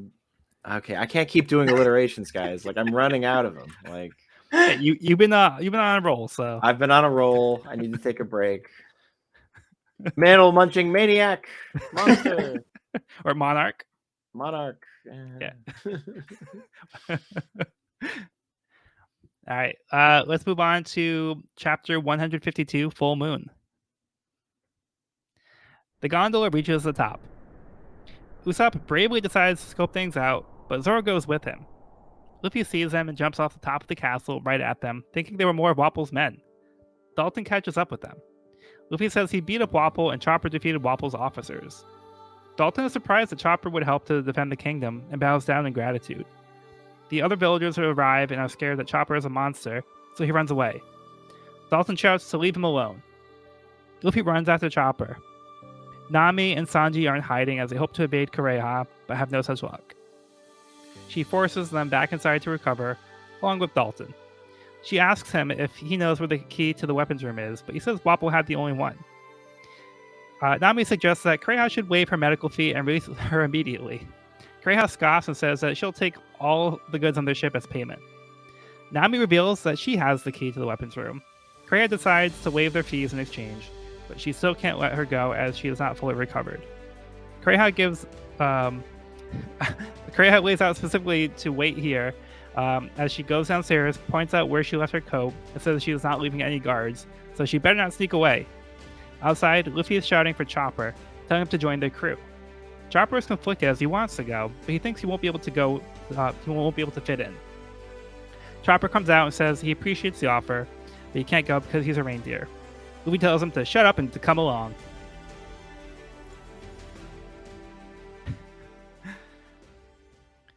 Yeah, so Evan, how about we start with you on this one? Well, I love that ending. Just shut up and come with us. Yeah? Yeah, I think Chopper would make a perfect addition to this crew and absolutely fits the mold here. So that's exciting. Yeah. I mean, I guess we haven't gotten a final decision yet, but it's looking optimistic. We got a close-up of all of the crew face reactions, including Sanji, who looks like he's in pain. There's a moment, I think when Kureha and Nami are talking, or no, it's after that, but there's like a cutaway of Sanji, and Kureha has him like strapped to that like torture table that we saw earlier in Kureha's place, or in the castle. It's on page 137. Oh, okay. Yeah, so it's right after she finds me, she kicks the wall down. Yes. Yeah. After she kicks the wall down and everyone's kind of settled, and he's like strapped to like this torture table. That was pretty funny. Yeah. But I like how they were trying to sneak out away from her. Like, Yeah. But yeah, that didn't work out so well. Yeah, Kureha and her heavy-handed medical treatments. And this is a great moment for Nami too. How she sees the opportunity, like she figures out what this key is for, and she uses it as leverage. So like she's always trying to get like the upper hand. So I think this is a great moment for Nami. Yeah, totally. Kureha even respects it. Yeah. Clever girl. Jurassic Park reference there. And yeah, I love the way that Kureha like not so subtly like tells them to go ahead and leave. Yeah. You know, like just like a few panels before, she like basically forced them back inside. Yeah, I really like Kureha's character, and she's just like growing more likable, I think, with each chapter. And I do too. Yeah, she kind of has that like tough love, like hard exterior, but right. like deep down, she like really cares for these people, and yeah, I just really like her character. Yeah, and I feel like we got that with like the flashback with Hiriluk, the way that she treated Hiriluk, and how she let a lot of things fly with Hiriluk because they were friends. So yeah, I think we got that kind of character from her in the flashbacks too. about you, Sean? Any thoughts on this one? It's a very emotional chapter in a lot of ways, and I love Kureha is a character I wish we'd see more of. I wish he'd become a more prominent. Well, okay, I can't stop spoiling things in a way or something, but like you could gather that like we haven't seen what's Usopp's lady on this or other character. Like they kind of just have their Like place Gaia, in the yeah. arc and then they move on. But it's an example of like she seems like she knows a lot of over the years, and she adds a certain manic energy to the proceedings that I Yeah. enjoy. But I love Chopper having his tongue out when he's like, I sure ran around a lot. Like he just looks so silly there. It's really Yeah. good. Yeah. And this is finally a full moon. Zoro being like, yeah, that ought to change his mind. Like, is he like being sarcastic, or is he just like, yep, that'll do it? Like, I'm not Yeah, I think it's entirely being sure. sarcastic. Okay, Yeah. Yeah. So even after all that they've gone through, Chopper's having a hard time accepting like friends. Like this is kind of a foreign concept to him, so he's not used to people like being around him and wanting to be with him. So he's trying to find excuses to kind of like, oh no, that's why I can't go. Like I have to stay here. Like I can't go with you guys, but I appreciate everything you've done. And you know, I think Luffy's not buying any of those excuses. Luffy has made up his mind. The second he saw those transformations, like he's like, no, he's gonna join my crew. Yeah, That was a deciding factor. it was done at that point.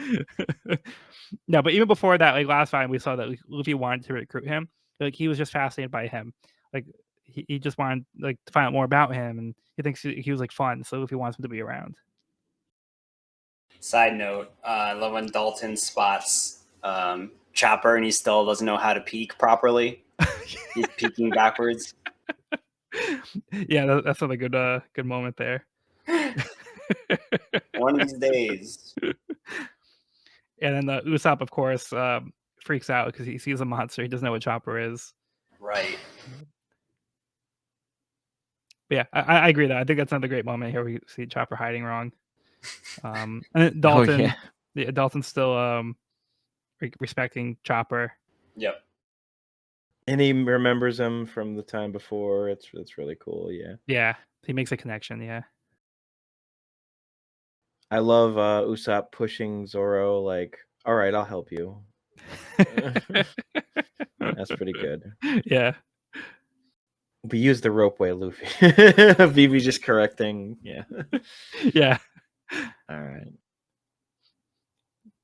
Yeah, that's good. Usopp saying, I climb like a mountain goat. And he keeps going. The real He keeps adventure. going for another page while everyone else has moved on from the conversation. He's like, guys, I haven't finished yet. Like, yeah, classic Usopp right there. Yep. So good. Yeah. Any other thoughts on this one? Not at the moment. Besides, it is very cute and very nice, and I'm happy for Chopper. Yeah, we'll get some more good moments coming up here. Yep. Okay. Next up is Django's Dance Heaven Volume 21. What luck? Django on the run. Django uses the distraction of the pirate attack to make his getaway. That slippery bastard. Yeah. Smooth criminal. Yeah, smooth criminal. Okay. Chapter 153, Hiriluk's Cherry Blossoms. The crew waits outside the castle to allow Chopper to have a heartfelt goodbye with Kureha and Dalton. Nami remarks that Vivi must be relieved that they can continue on to Alabasta now. Vivi agrees, especially now that they have a doctor with them, though Luffy seems to have no clue that he had just recruited one. Inside the castle, Kureha checks in and sees that most of her patients have disobeyed her orders and left. Chopper enters and begins to explain that he'll be leaving to join Luffy's pirate crew. Kureha tells him to cut it out. He's our only assistant, and leaving would be ungrateful. Chopper stands his ground, declaring that he may be a reindeer, but he's also a man. Kureha insists that he isn't going anywhere and begins chasing him down while throwing knives at him. Chopper flees, changing into reindeer form as he pulls a sleigh for the others to hop in. Kreha and Dalton look on as the others soar in the air down the mountain. He asks if he's sure that that's what she wanted. She tells him she hates tearful farewells as her eyes begin to water. Chopper thinks back on his time with Hiriluk, wondering if he actually achieved his dream. Kreha has some of the villagers prepare some cannons, then orders them to fire. The Straw Hats stop and look into the air to see the results of Hiriluk's life's work. They look on in amazement to see light pink snowflakes fall from the sky. Hiriluk's red powder turns the snow pink when it comes into contact with it in the atmosphere, causing the snow to look like cherry blossoms. Chopper breaks down into tears as Kreha wishes him well.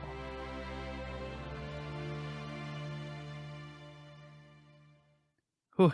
Okay, so I think this is another one of the moments in the series that are like one of those like iconic moments. But I want to get your thoughts on this one, guys. Not to diminish its iconicness, it does kind of just feel like a direct continuation of of course it is. It's the next chapter in the series, but like it almost feels like this and the last chapter really were just one long chapter in a way. Not for a bad, like it's more emotion. It's more like, it's kind of, am I crazy or did this already? This is it's essentially it feels like I'm not trying to diminish it. Again, this is all great stuff, but it's a similar idea to Zeph and the cooks being like, you suck, though it's the reverse. She's like, don't go, where they were like, get the fuck out of here, but they're both lying in their own way. Yeah, I did actually make that correlation, but you're right, because like it's a bunch of like people who don't want to admit their feelings. Yep. And to them it's easier to try to like mask their feelings by being kind of like harsh. Right. Yeah. Not drawing attention to the moment because it would be too emotional. But yet again, we have another like tear-jerking departure. Like I feel like every crew member that's joined has ended in this like absolute tear-jerking panel. And this one is no different. I guess not Zorro, but I guess not Zorro. That's true. He's the exception. He's the first. So yeah, and he didn't like where he was taken from was certainly not his home. So yeah, that's true. That's true. But we do get his backstory, which is very tragic. So yeah. Oh, yeah, I love the, sorry, go ahead. I was just gonna ask you, what do you think of like the results of Hiriluk's research? I thought it was beautiful and like perfectly timed, and it was like a beautiful like send off for Chopper, and just like Kreha making that happen at the perfect moment. I thought that was like really sweet. And like very monumentous. It was like not only his dream, but also it's happening at a time of like this country's freedom and like a very joyous moment and a very celebratory moment. So like there's a lot going on in this, but I thought it was really well done, and it looks cool. Like even though it's not in color, you can kind of see it. I think it was well depicted. It does read better in color. This is like a moment like the anime where like you can actually see like the pinkness, but I still think it reads pretty well on the page. Yeah, I think it reads well. Yeah, you can like there's noticeably like a difference with like the snow having like a different hue to it. Yeah. But yeah, I mean some of it is kind of like at first it's like I think if you don't know what's going on, you have to wait till they say, oh, the snowflakes are pink, and he explains it. But at first you don't really know why they're reacting differently because it's just like the snow's falling. Mm-hmm. But yeah, so it's a little bit more obvious. We can see it in color. Yeah, but we kind of get that from when we hear Hiriluk himself kind of say when he like creates that formula in the last volume. Yeah, it was like not immediately apparent exactly what's going on. Yeah, until we start to see like everything play out here. I absolutely love the page when Chopper is bringing the crew down on the sleigh, and they cross over. They all silhouette against the moon. Yeah, that's a cool one too. Which also You can see- explains all those Santa references from Yeah. the last volume in Korea, which I thought was really fun. And you've got Luffy like flying off the back and Yeah. silhouette. It's just like such a great page. You can see like Usopp like with his leg in the air trying to hold on to Luffy so it doesn't fall off. Yep. So good. Yeah, I think this is a beautiful send off for this arc and Hiriluk's story and the beginning of Chopper's story. Because because they're in the snowy place, like we couldn't have like actual like cherry blossoms blooming here. So I think it's nice that Hiriluk found a way to translate that to the Snow Kingdom so they would have their own versions of cherry blossoms. Yeah. And it seems to have like an impact on all the people who are seeing this because they haven't seen anything like this before. And like you said, it's like a culmination of like all these events that just transpired. It's a very happy moment. Like you said, like the king's now like free from Wapol. Chopper's beginning his adventure. It's like a new beginning for this kingdom. So it's a nice way to kick things off. And she throws a knife at him. Yeah, multiple. Yeah, multiple knives. Yeah, she's hunting him down. And then he's running through a crowd, and the knives are still flying. Yeah, like they come within millimeters of people. Like, where'd she get all those knives? Are they in the kitchen or something? It's just... Yeah, they're like butcher knives. Like, yeah, I guess those aren't like scalpels or anything. Anytime a character says something like "I'm a man," I just imagine that SpongeBob clip where he holds up the razor and is like, "I am a man." Do you remember that one? Yeah. Yeah, it's like Crayha just mocking him the whole time. Yeah. Hi, baby, like you a man? You're not going anywhere. Yeah, just like a great interactions here. Yeah, I love the way this plays out. And like Crayha, like not like really trying to convince him, but like seemingly trying to convince him not to go. Yeah. So like you're saying before, it's like the opposite of like what we had with Sanji. So it's the same emotion, but the inverse of the idea of like instead of pushing away, trying to keep back, faking the idea of that.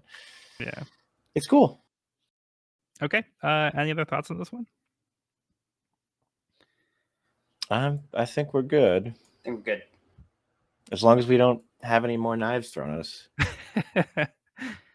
Gotta watch out. All right. John Goes Dance Heaven, Volume 22.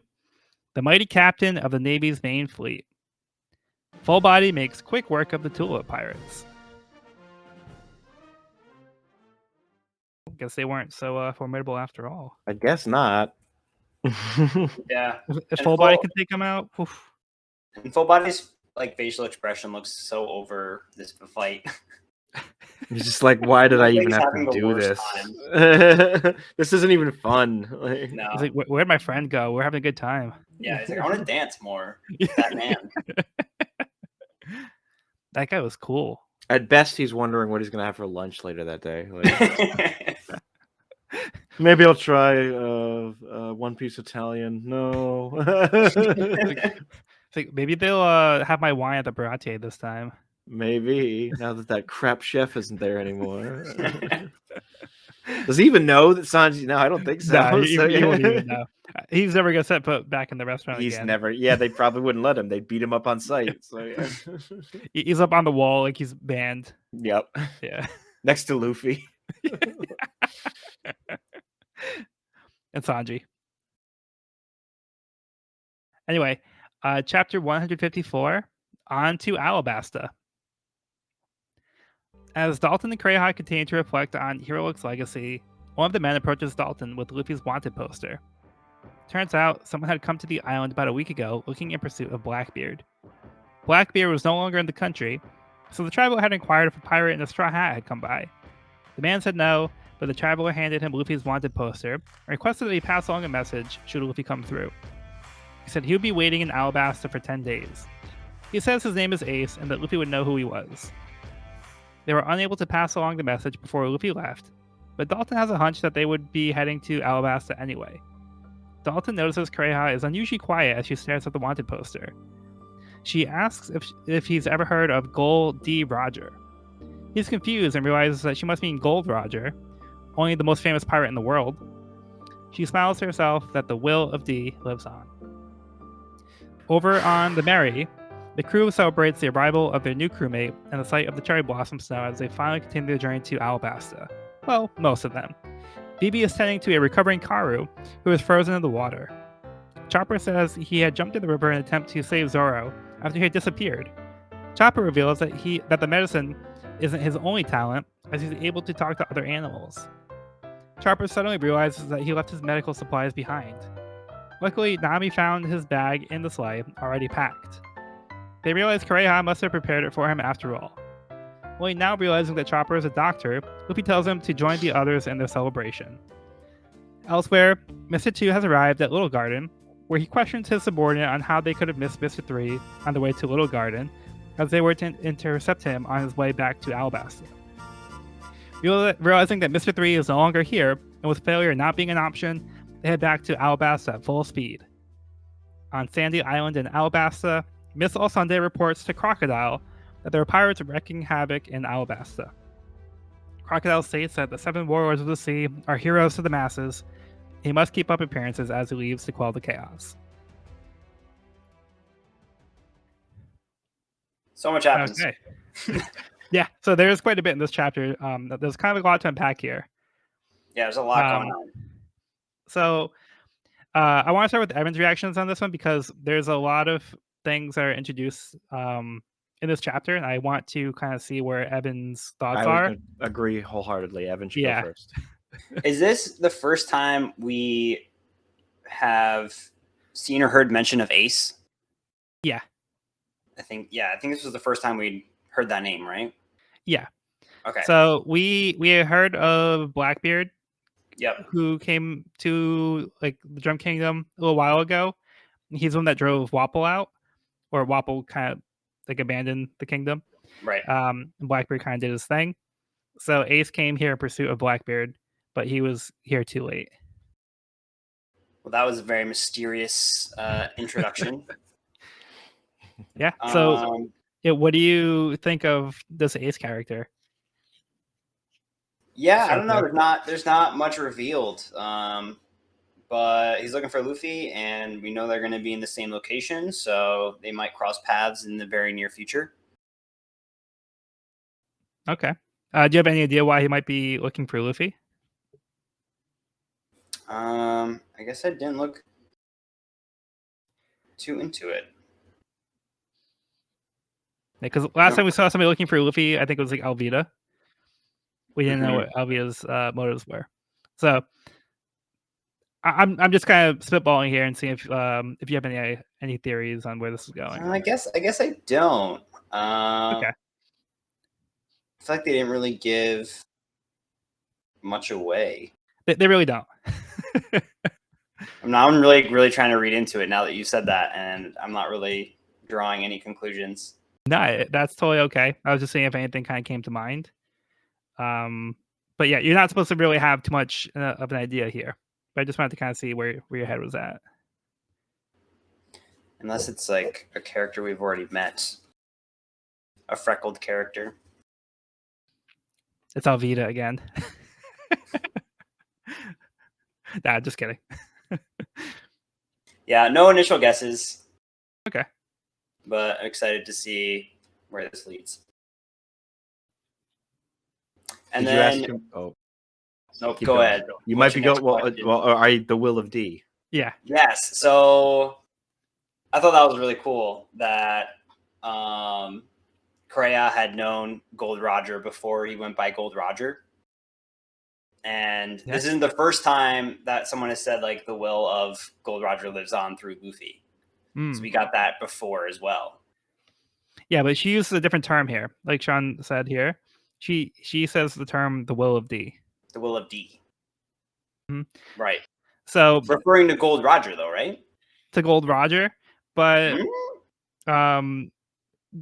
he's always been referred to as Gold Roger up to this point. Right.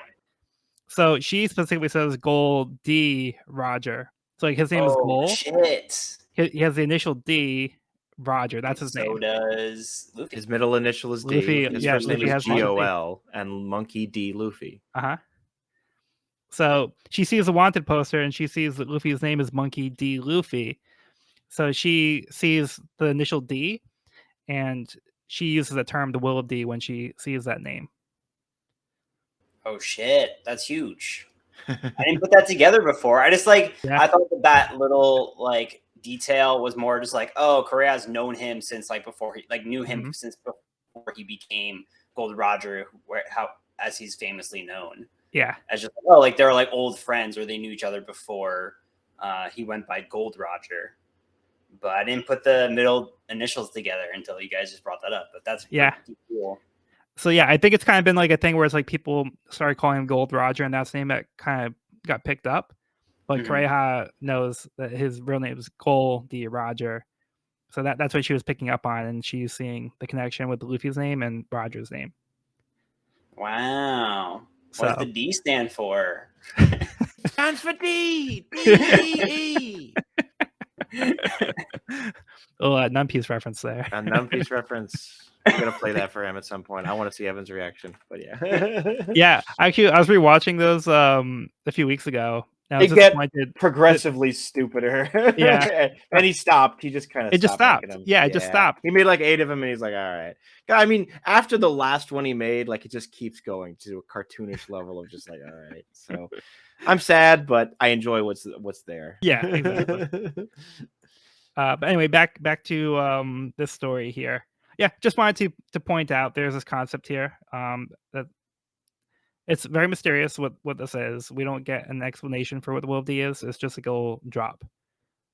But cool. Oda had a question in the SBS that asked what the D was for, and he kind of said, "Don't worry about it." And that's kind of what he's still doing here. Right. I don't worry about it. Yeah, it'll be fine. No, that's a really cool detail. I'm glad that y'all pointed it out because I probably would not have caught that. That's what we're here for. At first read through. As things go on, you'll start to see that. I think you would have pieced it together eventually, but right.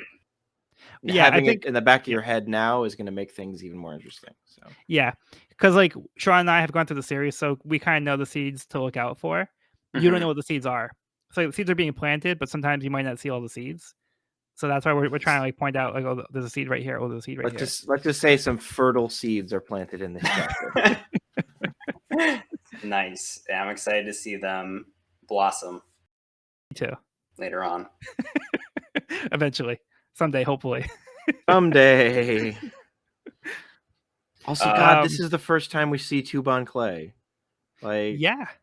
Who is a character that is interesting in a lot of ways that I like, in some ways I don't, in other ways that I'm just like, wow, he went there. But we'll get into that. Yeah. Do you have any thoughts on that, or? I mean, I think we need to get more into exactly what Tuban Clay represents and his personality, their personality, before I can really explain how I feel about that. Yeah, I think there's ups and downs and valleys and peaks, and it gets into this, and then we'll get to another character much farther down the line, and but it's hard to get a first impression because this character is so over the top. Yeah. You'll learn more. It's kind of hard to get a sense. Just kind of overarching, I don't want to say too much, but I think Oda kind of goes more into these concepts of gender identity, in the series. This feels like a very early. This is introduction. His first stab at trying to do something like that, and it falters and it rises, and it falters and it rises. Yeah, I think it's done better later on in the series. There is a particular much later on. Yes, it does get better. We barely have touched it though, so let's continue. I just wanted to start on that note. Yes, yeah. I agree. Let's continue to eat the meal, and we'll get to the far off dessert in our mind's eye someday. Yeah. So, we also do get Chopper joining the crew. So kind of going back a little bit here. Yes. So yeah, Evan, did you see this coming? I love this. I like I feel like we always get this like moment of like joyous adventure after a new crew member joins, and it kind of just shows like everyone on the team kind of interacting and actually just like having fun on the merry-go. And this does not disappoint. Like they're just having like a hilarious time. But yeah, it's revealed that Chopper can speak to animals, which is very cool. And like another thing is like I think all the other crew members kind of had different reasons for wanting Chopper to join, which I thought was really cool. Like they all didn't have the same reason for wanting Chopper to be a teammate or a crew member. So I think that kind of just shows how versatile he is as a character, and then we kind of get to see all of his different like transformation traits and the fact that he's a doctor and he can speak to other animals, which is a cool trait. So yeah, it's kind of like a nice little summary of like how much of an asset Chopper will be to this team. Yeah. Luffy, unfortunately, once again skips the musician. By accident. He didn't mean to. He didn't mean to, but yeah. Look, the most important role is yet to be filled, but I mean, Doctor's pretty good, I guess. Someone who could save their life from medical emergency. It's just fortunate that he accidentally recruited a doctor because they definitely needed it. And that's why Nami could also leave because, he's got, we have somebody to give like medical attention to Nami. Yep. And then just to kind of like really confirm that Kreha really did intend for Chopper to leave, like the bag was packed, which I think is a really sweet moment. That was sweet. Like she planned that like he was gonna have to leave like that. So yep. If you hadn't figured out already, it was all part of the plan. Yeah. And I do love that last frame of this little plot point when they're all celebrating and dancing with drinks and just like having a good old time. It's a great panel. Yeah, that is a great one. Yeah, so they're on their way to Alabasta now. They're heading there at full speed. And then we're seeing Mr. 2 is also going to Alabasta at full speed. Yeah, but I mean, this is the first time we're introduced to Mr. 2. This is the furthest up we've seen, besides Mr. Zero and Miss All Sunday and the Broke Works chain. So now we're getting to the top of the chain here. Yep. So Mr. 2 must be pretty formidable. Yeah, he certainly must be. But yeah, we don't really get too much of this character. We just see like this brief interaction. It was like yeah, we don't really know what to make of him quite yet. Yeah, it's hard to get like a first impression. We get another glimpse though of Crocodile. Yep. Big old coat. The best glimpse we've gotten so far. Yeah. We're getting there. We'll get a bit more in the next chapter, just a bit. But just a bit. If you were reading this weekly back in the day, this was your last little bit you got for a week. Yeah. So like the chapter ends where Crocodile has to go tend to this rebellion here with the pirates attacking. So he's gonna go do his thing. I'm sure he'll resolve the situation diplomatically and he'll find a compromise that everyone can get on board with. Okay. Any other thoughts before we move on? The will of D lives on. Okay. Let's go into the next part of the cover story. Django's Dance Heaven Volume 23. So long, you stupid Navy guys. Django leaves Mirabelle Island in a small boat, setting out to sea once again. Look at his giant tongue. He's definitely saying nana nana nana. I kind of like the bromance between him and Full Body.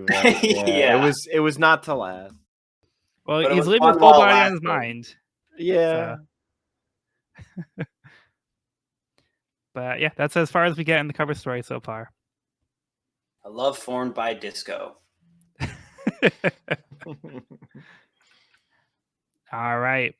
And last chapter of the volume, chapter 155, Sir Crocodile the Pirate. The townspeople are relieved to see their hero, Crocodile, has arrived. They begin to cheer, calling him their guardian deity. Crocodile confidently mocks the pirates for thinking they could get away with plundering while he's around. The pirates are not deterred as they attack the warlord all at once. They stab him with several swords, laughing that there are now only 6 warlords of the sea. As Crocodile stands there, a sandstorm begins to form, covering all the pirates as Crocodile is unharmed. The captain has become a withered husk.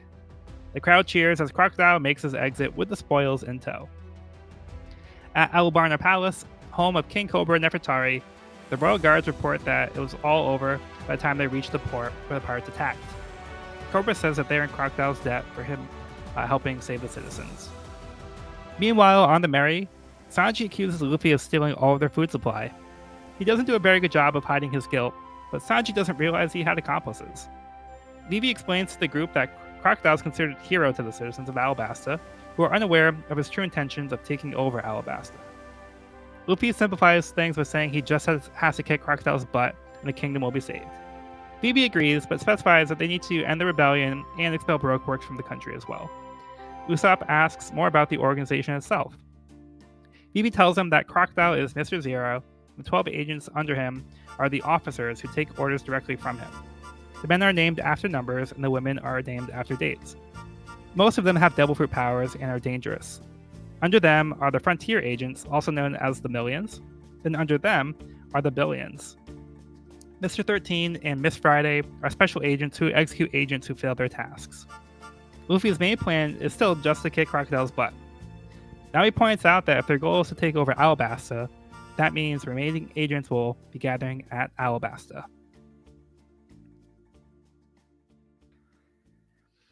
So a little ominous. That last panel's so cool. The silhouette of all the Baroque works. That was a cool panel. I know I talked about the One Piece card game before, but they use that panel as a card. Cool. And we actually get to see Crocodile in full form here. Yeah, full intro. That image of Crocodile is actually the card for him as well. So they have like a leader card of Crocodile. They use that art. So I will say I still to this day think, and I think Oda agrees considering what he's done with the character.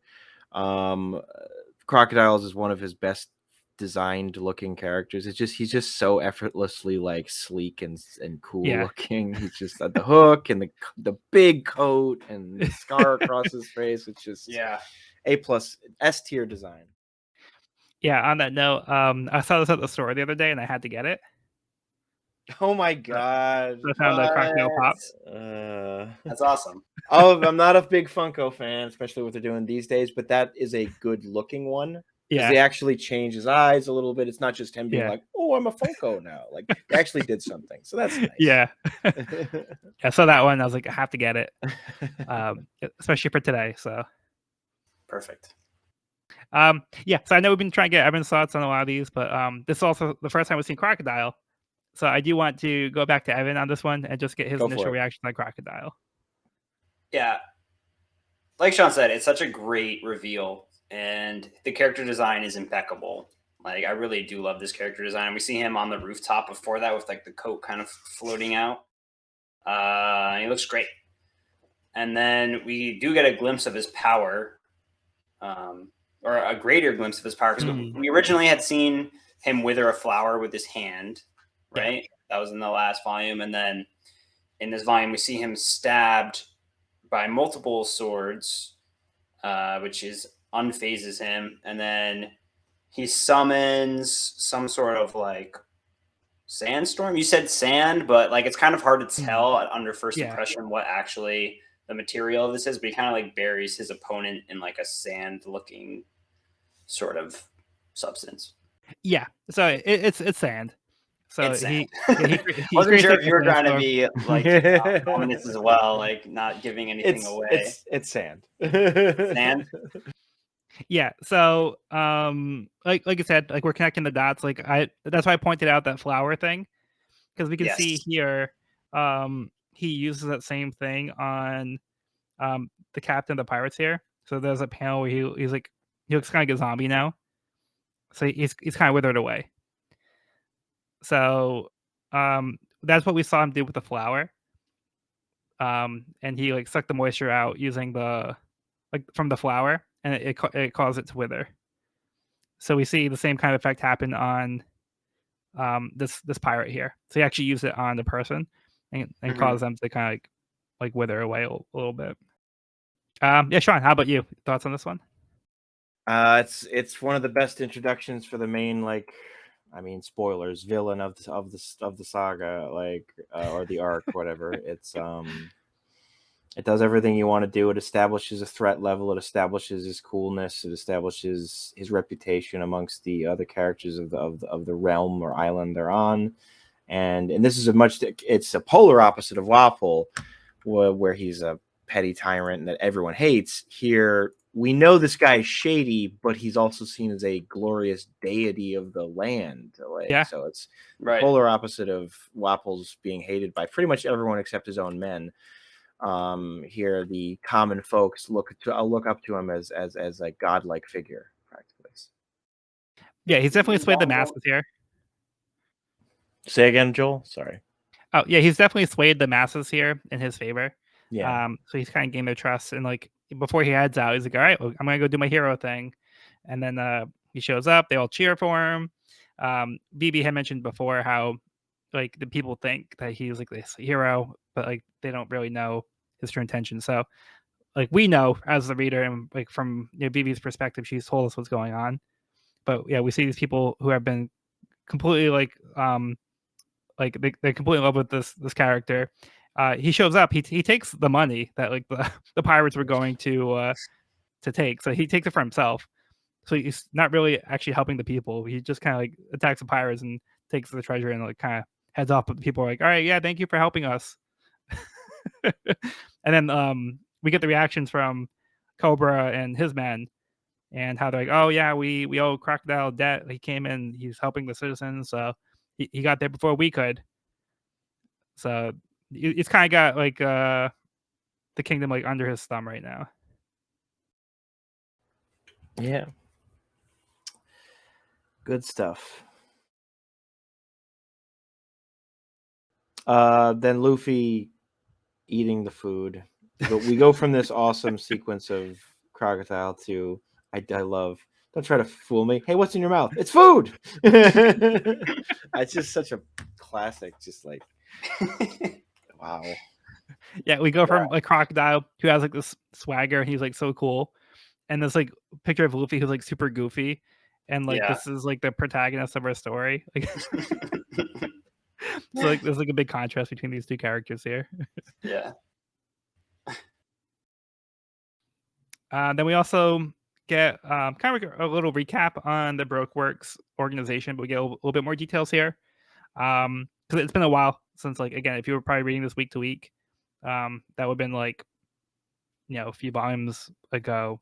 So that would probably been like 20 something chapters. So it's probably been a little while. So they kind of refresh the Brokeworks, but they gave a little bit more details to the organization. We've now filled in the gaps, and they have like this handy little chart that makes it easy to kind of follow along. And the BB specifies that we've already seen a lot of these devil fruits in action, but a lot of the people higher up in the organization have devil fruits.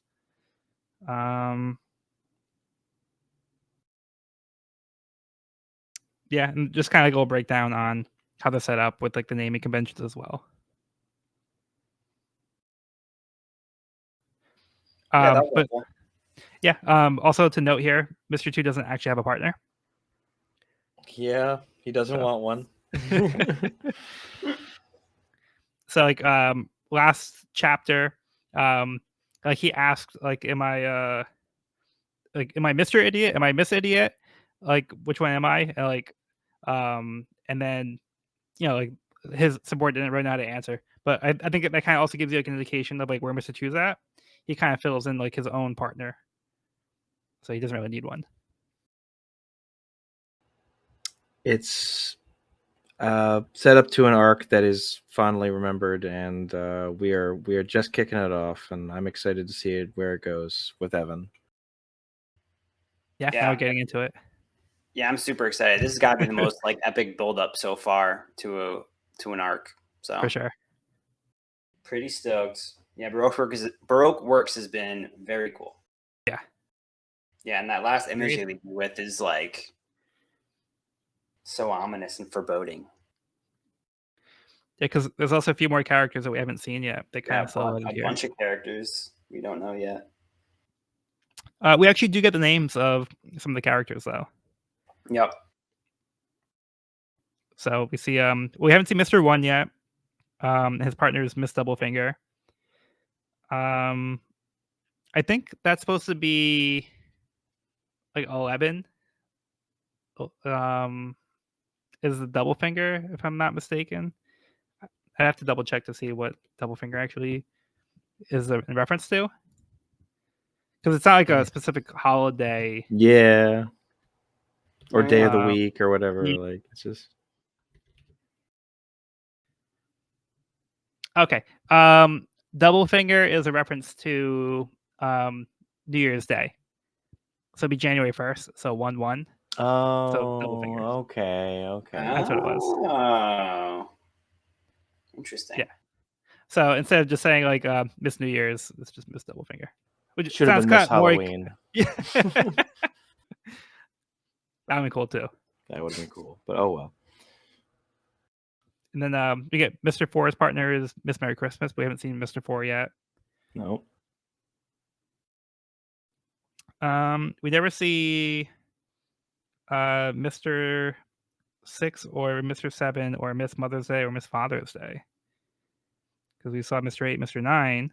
And Mr. 11 Mr. for all the good he did. Yeah.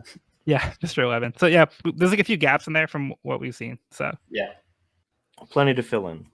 But yeah, the main thing is these the top agents here, the officer agents. But yeah, I just wanted to kind of go over that. Yeah, it's helpful. Right. The way they break it down there is nice. Okay. Any other closing thoughts on the chapter or the volume before we get into rankings?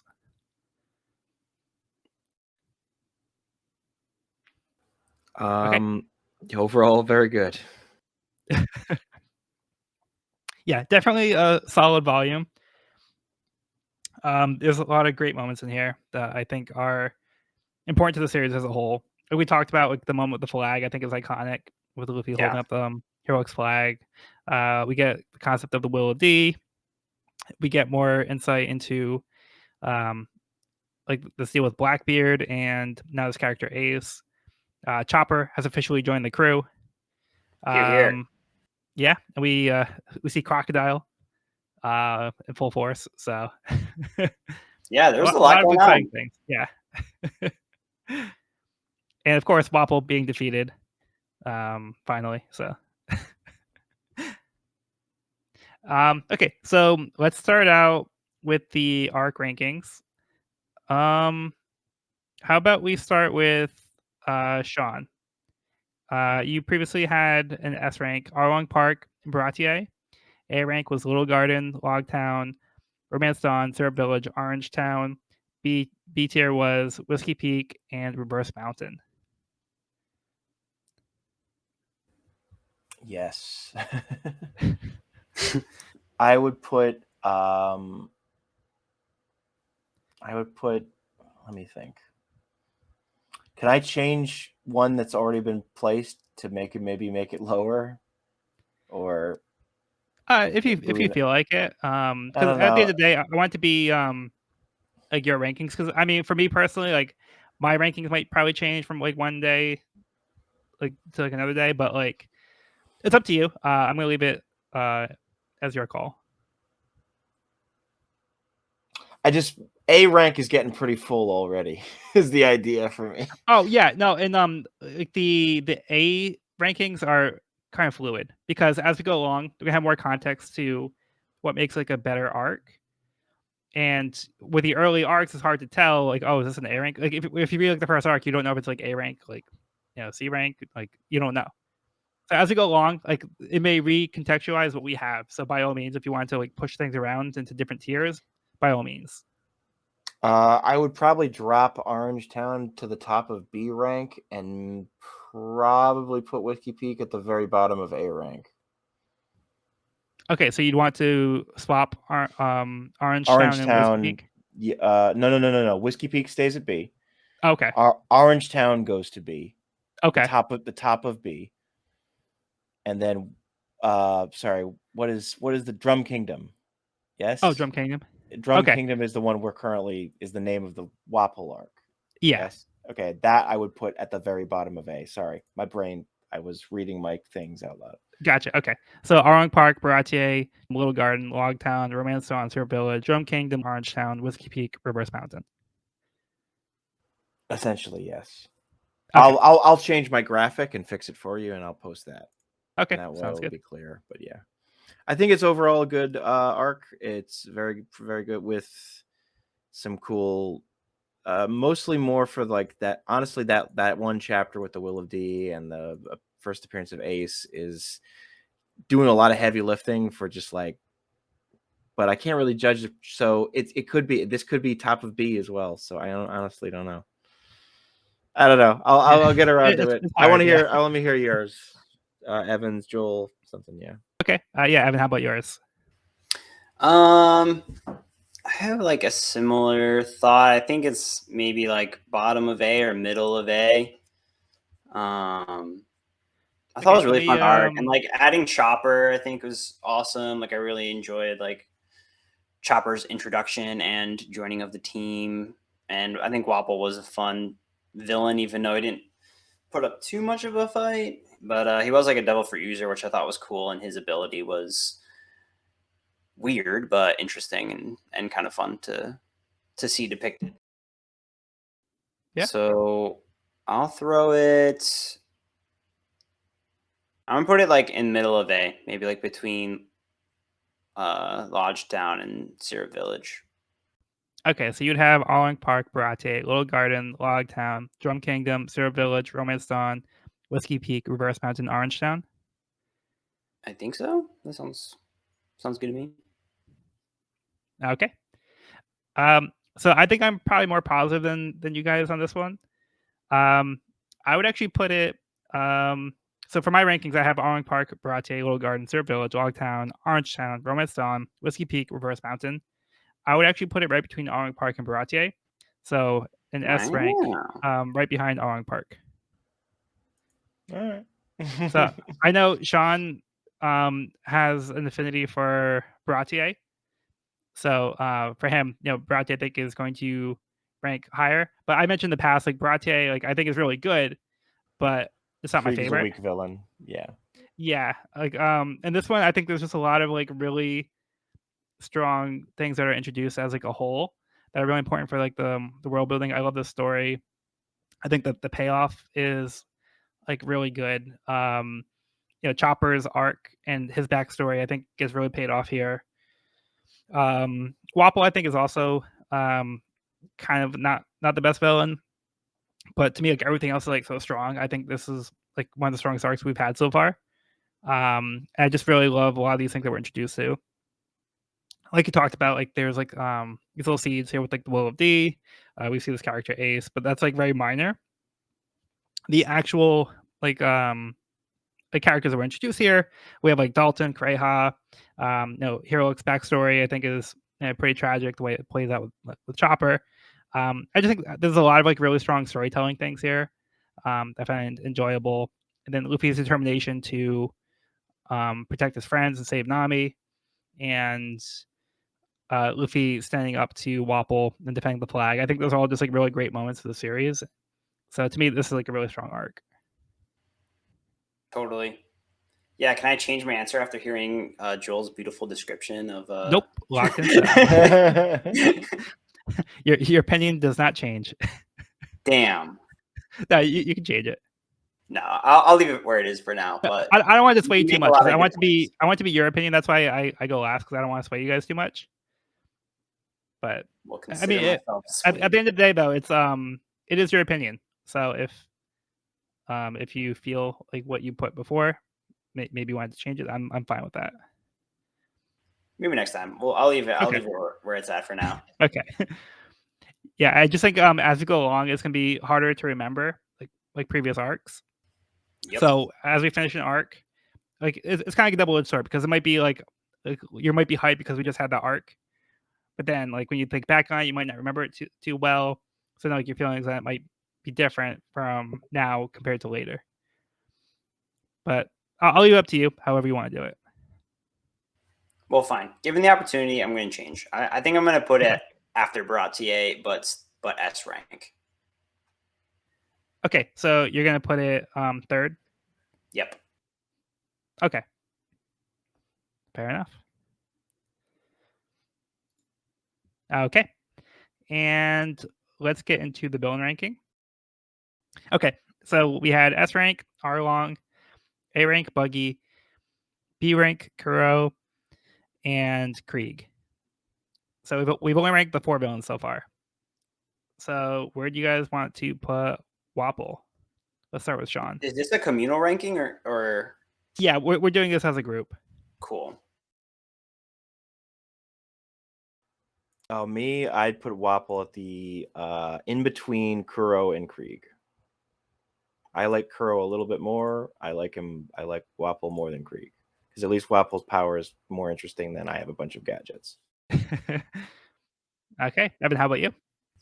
I would probably put Wapple in A tier after Buggy. Okay. So you put him between Kuro and Buggy? I think so. I just think I don't know. I just have like an affinity for other fruit users. Like I think the like devil fruit's a very cool. I don't know. It's a cool trait for a villain to have, and usually for some really fun, exciting battles. So I would actually put Wapple dead last. Wow. Dead last. Yeah. You like him less than Krieg. Yeah. I don't know. Like Wapple just as a villain, like I just think he's a little bit weaker than some of the other characters we've seen. Again, he's very despicable in his own way, but I feel like Krieg is also interesting in a way where like he turned on the people that fed him. And like I'm not saying the Krieg is my favorite because I also had him last before, but I think Wapple's the new last. I just feel like Wapple is like a little bit less interesting in some ways. He's a little bit one note. He's more like I'm the king, like I'm better than you. And he just like eats everything, but including himself. Yeah. But because like we're not in agreement, so we'll go in this way. So since you both think that Wapple is better than Krieg, we'll put him before Krieg. Since okay, so Sean said that you would go Kuro, Wapple, Krieg. Yes. Okay. So because you both don't agree that Wapple is better than Kuro, we'll put Wapple between Kuro and Krieg. So we go Arlong, Buggy, Kuro, Wapple, Krieg. Wait, did Evan say? Isn't that what Sean said? Which is fine. That is exactly what I said. But that's kind of it's in the middle of what we said. So that makes sense. Did you say you liked him, Evan? Did you say you liked Wapple more than Kuro? Well, I put him in A with Buggy. But yeah, so basically, there's not enough votes to put him. There's not enough majority to go past Kuro. Okay. So yeah, that's true. Yeah, so fair enough. We can put. I mean, like I don't know. I could be swayed. Well, he's either going to be above Kuro or below Kuro. I don't care either way that much about him, which I suppose goes to show, he didn't leave that much of an impact. But. Yeah. But I say let's just leave him between Kuro and Krieg. So second to last. If that's cool with you, Evan, that's obviously cool with me. Yeah. So. Okay. Again, you guys are allowed to have your own differing opinions, but we're not going to track them the same way as the arcs. I feel like the arcs are very personal preference. Personalized. Yeah, I get you. Yeah, because like one arc just might like really work for one person and not another person. Whereas like the villains, I feel like it's not that consequential to like where it's gonna really matter like one way or the other. It's just like a little fun thing, but I think the arcs are just very personalized for each person. Totally. Okay. Well, yeah, we can discuss the villains too, because I like we're all in agreement that it was certainly not like in the top. Yeah, I don't know. I just kind of feel like I'm just not like that big of a fan of Wapol. Mm-hmm. Like I'm not thinking he's a bad villain, but I kind of wish we got to see more like fighting at the end. Like it ends kind of like that. The like final boss battle is like not too much of a battle. Like Luffy just kind of comes in and kicks his ass. But like yeah, I that's feel like part of it too. It could have been fun to see more battling with him and Luffy at the end. Yeah, because he doesn't really use his devil fruit in too many different ways to fight. Like he has like the cannon that shoots out of his mouth, and like he tries to eat people, but like in the end, he's not really doing too much with it in like a combat sense. Well, In a way, Chess and Karimo do more fighting than he does. Yeah, totally. And like he mentions going into the like war room and getting all of the like different weapons and like transforming, and they even show like a silhouette of what he would look like with transformed with the weapons. Yeah, but he doesn't have the key on him because he's an idiot and it was stolen by Nami. So like he runs away to his big cannon, which also misfires, and then he gets pummeled. So like he doesn't really get a chance to like, I don't know, use too much of his abilities to fight Luffy in like a cool like final boss battle. So I guess that was so he does a lot of like running away, and not really reaching his full potential. I don't think he really is that formidable as a fighter, but I think that kind of just plays into what we're just talking about, where he's kind of a lower end villain. I think he's great for like the role and like as a character. Yeah, he's completely despicable, and you know he's like a terrible person. And like he fits that role very nicely. Yeah, but we've seen other people do the same kind of things too. I just they're better terrible people though. Yeah.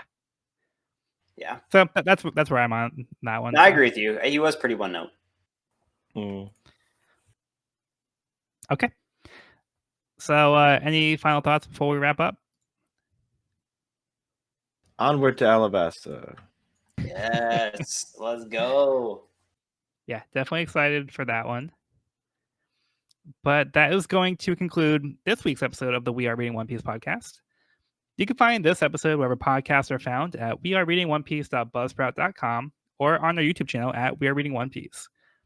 This is a spoiler-free channel up to where we have recorded the podcast, so if you're new to the series, you can visit the channel there. You can also find me and this podcast on my YouTube channel at Power King Codex for various One Piece content. Next week, we will be discussing Volume 18, Ace Arrives. I've been Joel, and I've been joined by Sean. Hey, hello, this is Sean. And goodbye, this is Sean. And Evan. Thanks for listening. All right. Well, be sure to bring along all of your hopes and dreams, and we'll see you on the next episode.